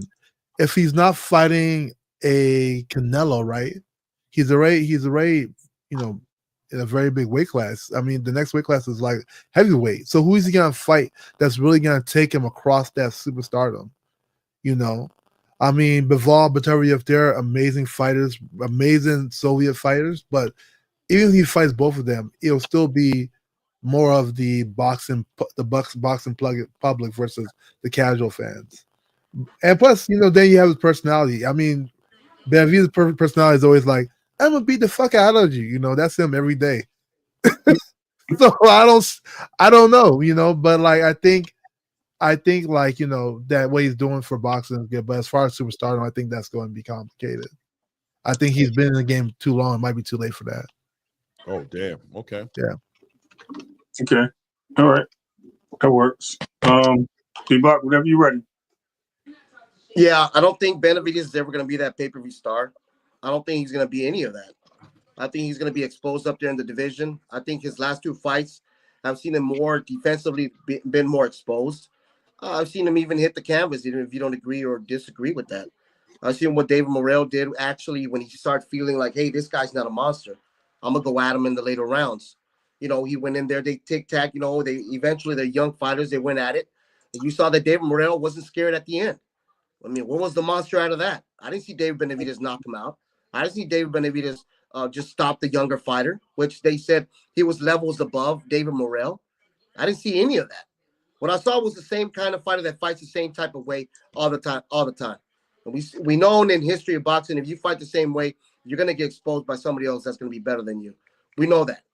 Bivol is a greater fighter than Benavidez will ever be. He took on the guy that literally steamrolled through anybody and everybody of that division, which is Better Beef. Never got knocked down, never got hurt, never got to any point to you say that Better Beef was about to knock his ass out. Never. Better Beef was a different animal. It had to take a great, unique fighter like Bivol to go there with him all the way to 12 rounds back to back. Benavidez is different style than Bivol is. Better Beef will go in there and knock him out easily. Bivol's going to go in there, out-style him, out-maneuver him, out-point him, the whole way. Whatever you want to say, he's going to slaughter him. Either way you want to look at it. See, I don't just look at it and just think that Benavidez is this monster, this massive guy that's just going to go in there and destroy everybody. Right. Better Beef was that man. Better Beef is that man. But he took on Bivol. The same guy that you saying that Benavidez is going to go in there and destroy or beat up or outpoint Bivol. When Bivol gives you a second gear, a third gear, a fourth gear, gives you different angles to fight, it's about pedigree up in this game. We don't play around.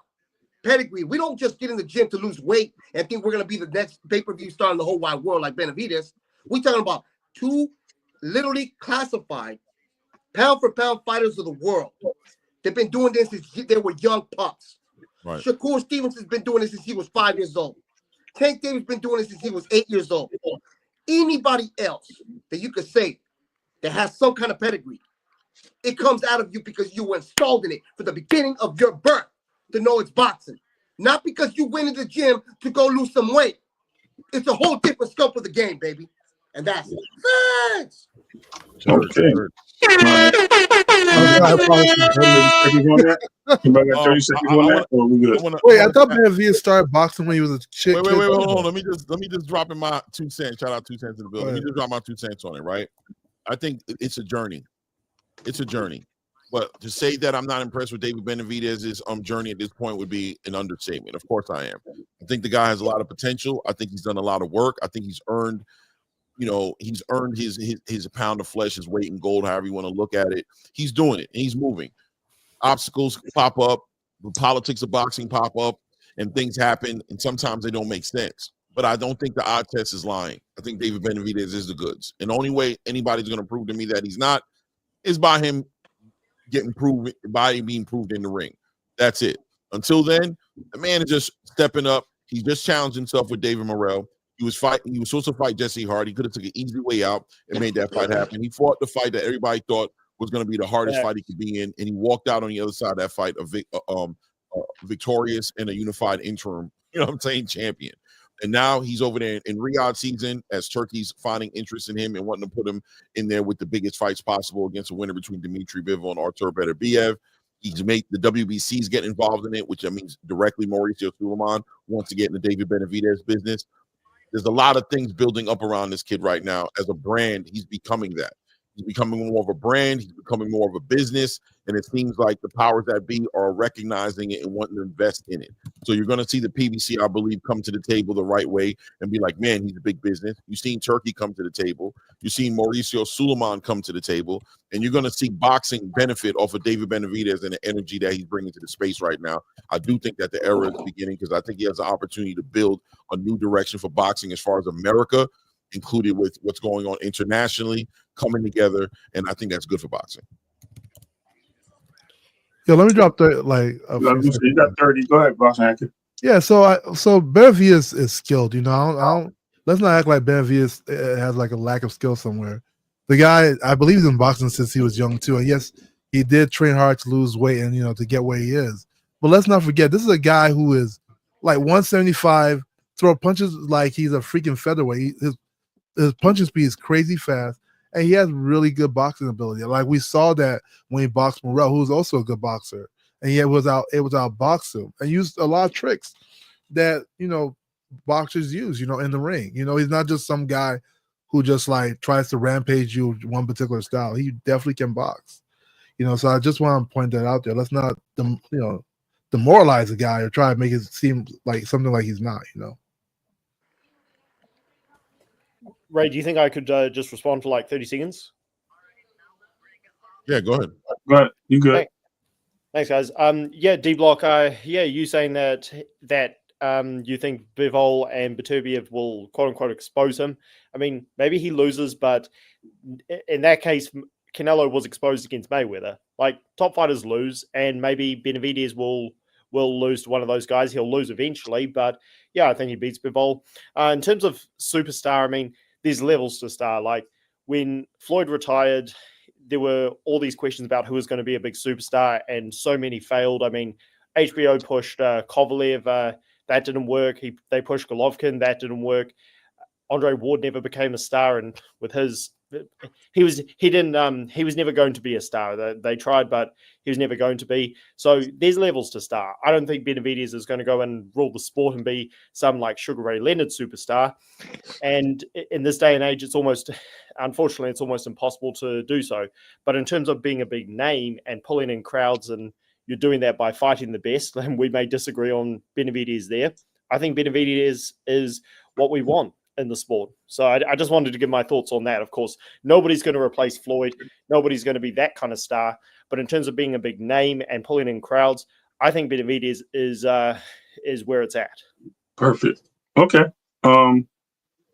With that being said, Clay, I think everybody had great points on this. I see some people in the chat responding, which is good. You know what I mean? The engagement is there.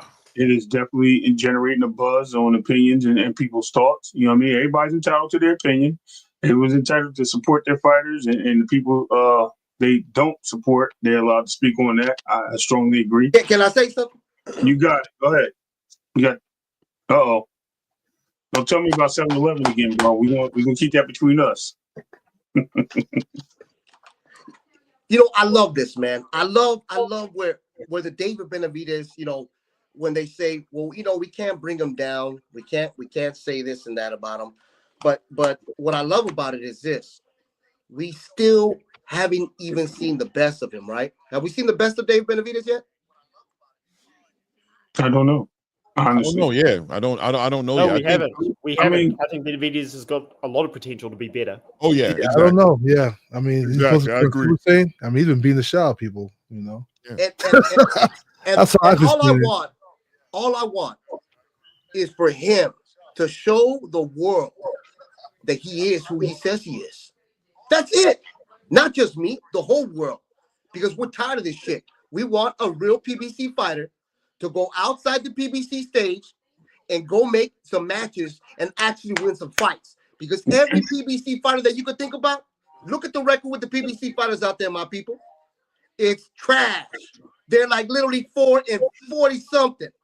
Literally. So that's what I want. I want David. Look, and let me tell you something real quick, because I know my seconds are over. Abel Sanchez, the trainer of Triple G, last week on Fight Hub, said that he had people at the Benavidez fight. And the lines that they told you about, that he had 14,000 and 15,000, he said it had 6,000 to 8,000 people in that stadium, in the T-Mobile Arena. Now, how the hell did they sell that out? I don't know. That's two different arguments. I'm not gonna touch on either, but I appreciate the information for real. I think it's good for information purposes, and as far as it goes to you making a statement as him reaching into his tool bag and being challenged, I think we've seen him challenge his last fight. I think we've seen him challenge the fight before, moving up to light heavyweight. Those have been some obstacles for him. Have I seen him at his best? Not quite yet. I think he faced some adversity, but not much in the last fight with Morrell. But yeah, to your point, has he been challenged and forced to use all his tools in the bag? I don't think so, not yet. But that's a great point. And I think we're moving on. I think we're moving on to. Let me just respond to that too. Oh, Yeah, I get he hasn't fought, outside the PBC or whatever, but you can't act like he hasn't fought people. Like I said, it's a far stretch, to say like we want to see him. Like the only people who want to see him fight now are like either Bivol or Batervia or maybe Canelo. Like the dude's been fighting people, and like the people he hasn't fought, we don't think they're gonna beat him anyway.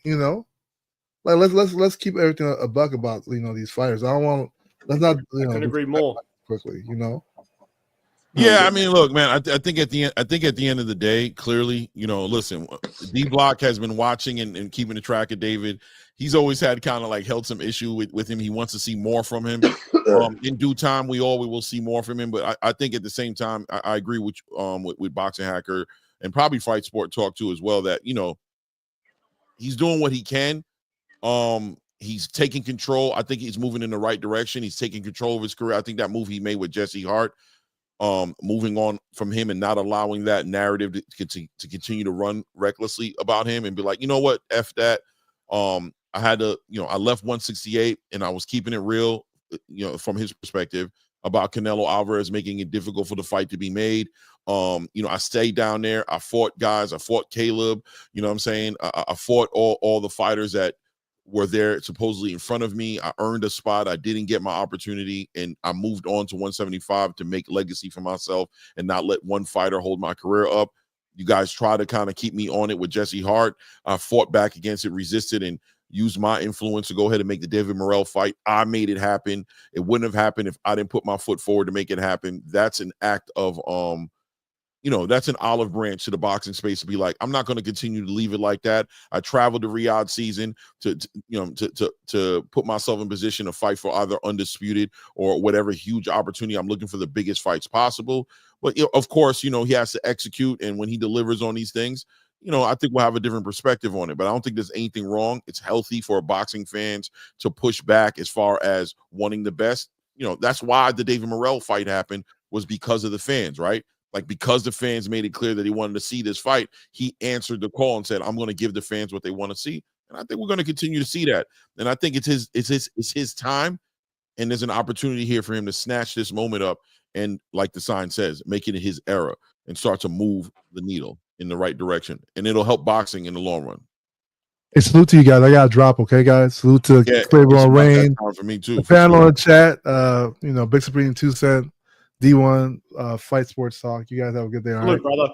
Salute, Love people. these conversations, man. Salute to you. Yeah, Ray, if you want to go ahead and have like closing arguments, well, not arguments, but closing statements, you know what I'm saying? It's about that time too over here. I ain't gonna Yeah, absolutely. So anything else you guys got to say about any particular events? Coming up on the Gervonta Roach card, any opinions on that, and then we'll close out.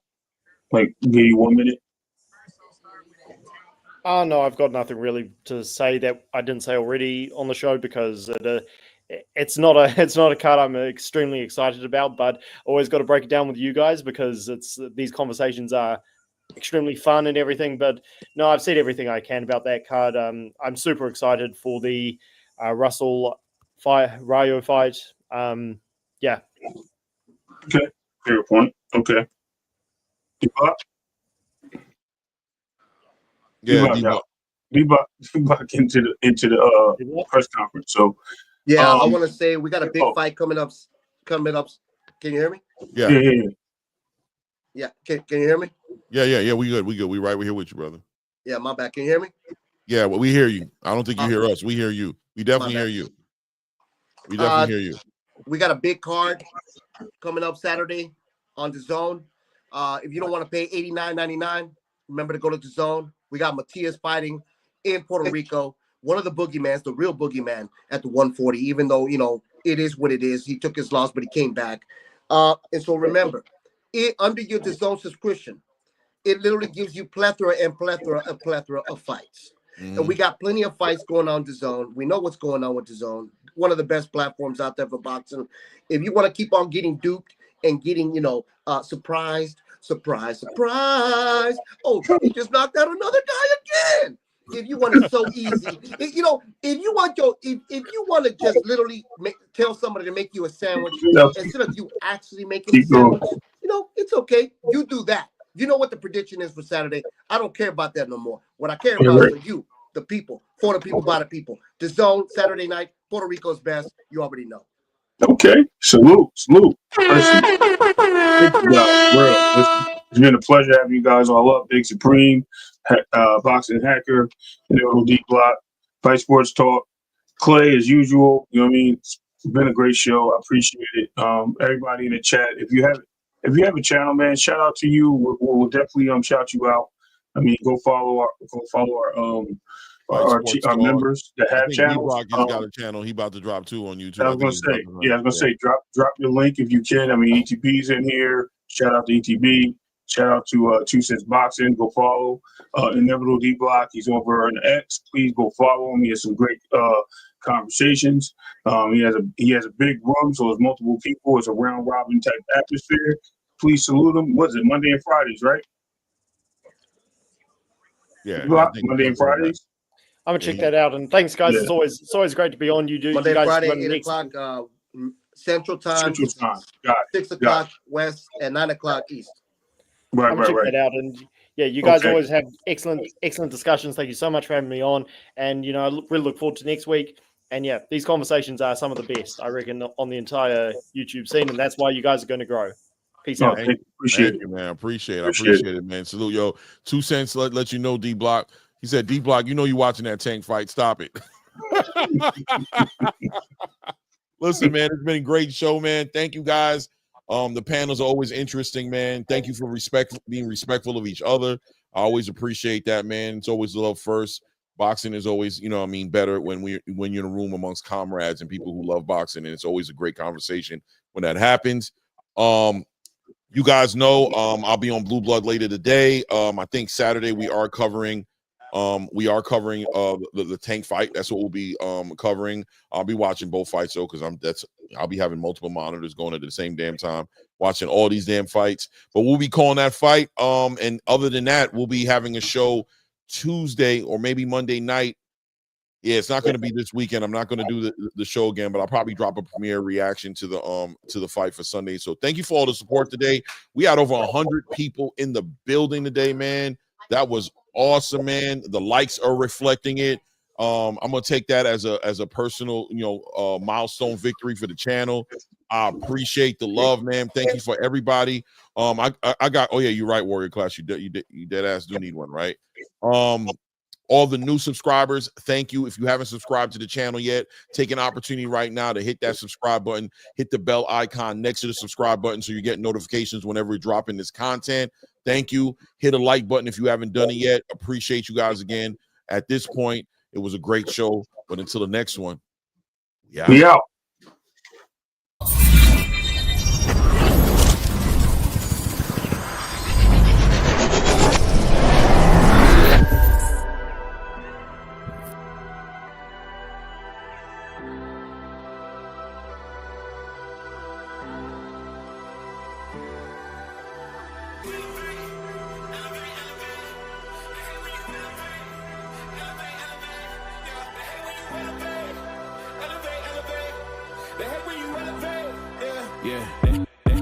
They hate when you elevate. The second of losses, I'm handing them out, yeah, I had to go delegate. It feel like I'm floating, I'm lost in the moment, I swear I could levitate. They never believed that I would really fly, I had to go demonstrate. I had to set them straight. They hate when you elevate, elevate, elevate. They hate when you elevate, elevate, elevate. Yeah, they hate when you elevate, elevate, elevate. They hate when you elevate, yeah. I had to elevate. I'm way too fly. Yeah, I'm feeling myself. Ain't no chance I'm coming down, no. Got a soul view to myself, yeah. Why would I give it up? Why do they wanna come take my place? I work too hard for it, don't need a replacement. This my vocation. Now I got rollies all in rotation. Hop on a jet just to take a vacation. Remember the moments was trapped in the basement. Now the hard work is all taking me places. Squatting all black like we trapped in the matrix. Bet on myself and go ball out in Vegas. Living a life like I'm rich and I'm famous. Don't see the grind that I know that it came with. Oh. I ain't make it this far for myself, yeah. I had to prove to everybody else. I had to set them straight. Yeah, I had to ball, so I had to renovate. I know they hate when you elevate. The second of losses, I'm handing them out. Yeah, I had to go delegate. It feel like I'm floating, I'm lost in the moment. I swear I could levitate. They never believed that I would really fly. I had to go demonstrate. I had to set them straight. They hate when you elevate, elevate, elevate. They hate when you elevate, elevate, elevate. Yeah, they hate when you elevate, elevate, elevate. They hate when you elevate, yeah. I had to elevate. Ooh, yeah. Why they wanna bring me down? So much drip, yeah, I almost drowned in it. I can't come it down. Yeah, I'm way too fired up. I can't slow it down. Ooh, yeah, yeah. I see the flashing lights. Make sure the fashion right, yeah. I'm in my bag tonight, yeah. Ooh, I might just pull up before it. Watch out, the engine is roaring. It's too loud, you can ignore it. Yeah, yeah. This that high life for the few. You get to have it all, no need to choose.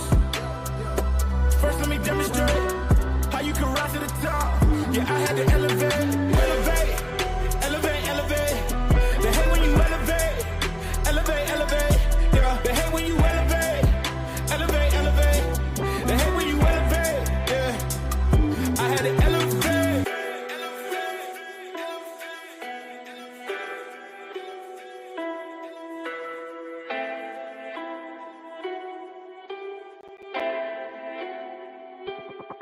They hate when you elevate.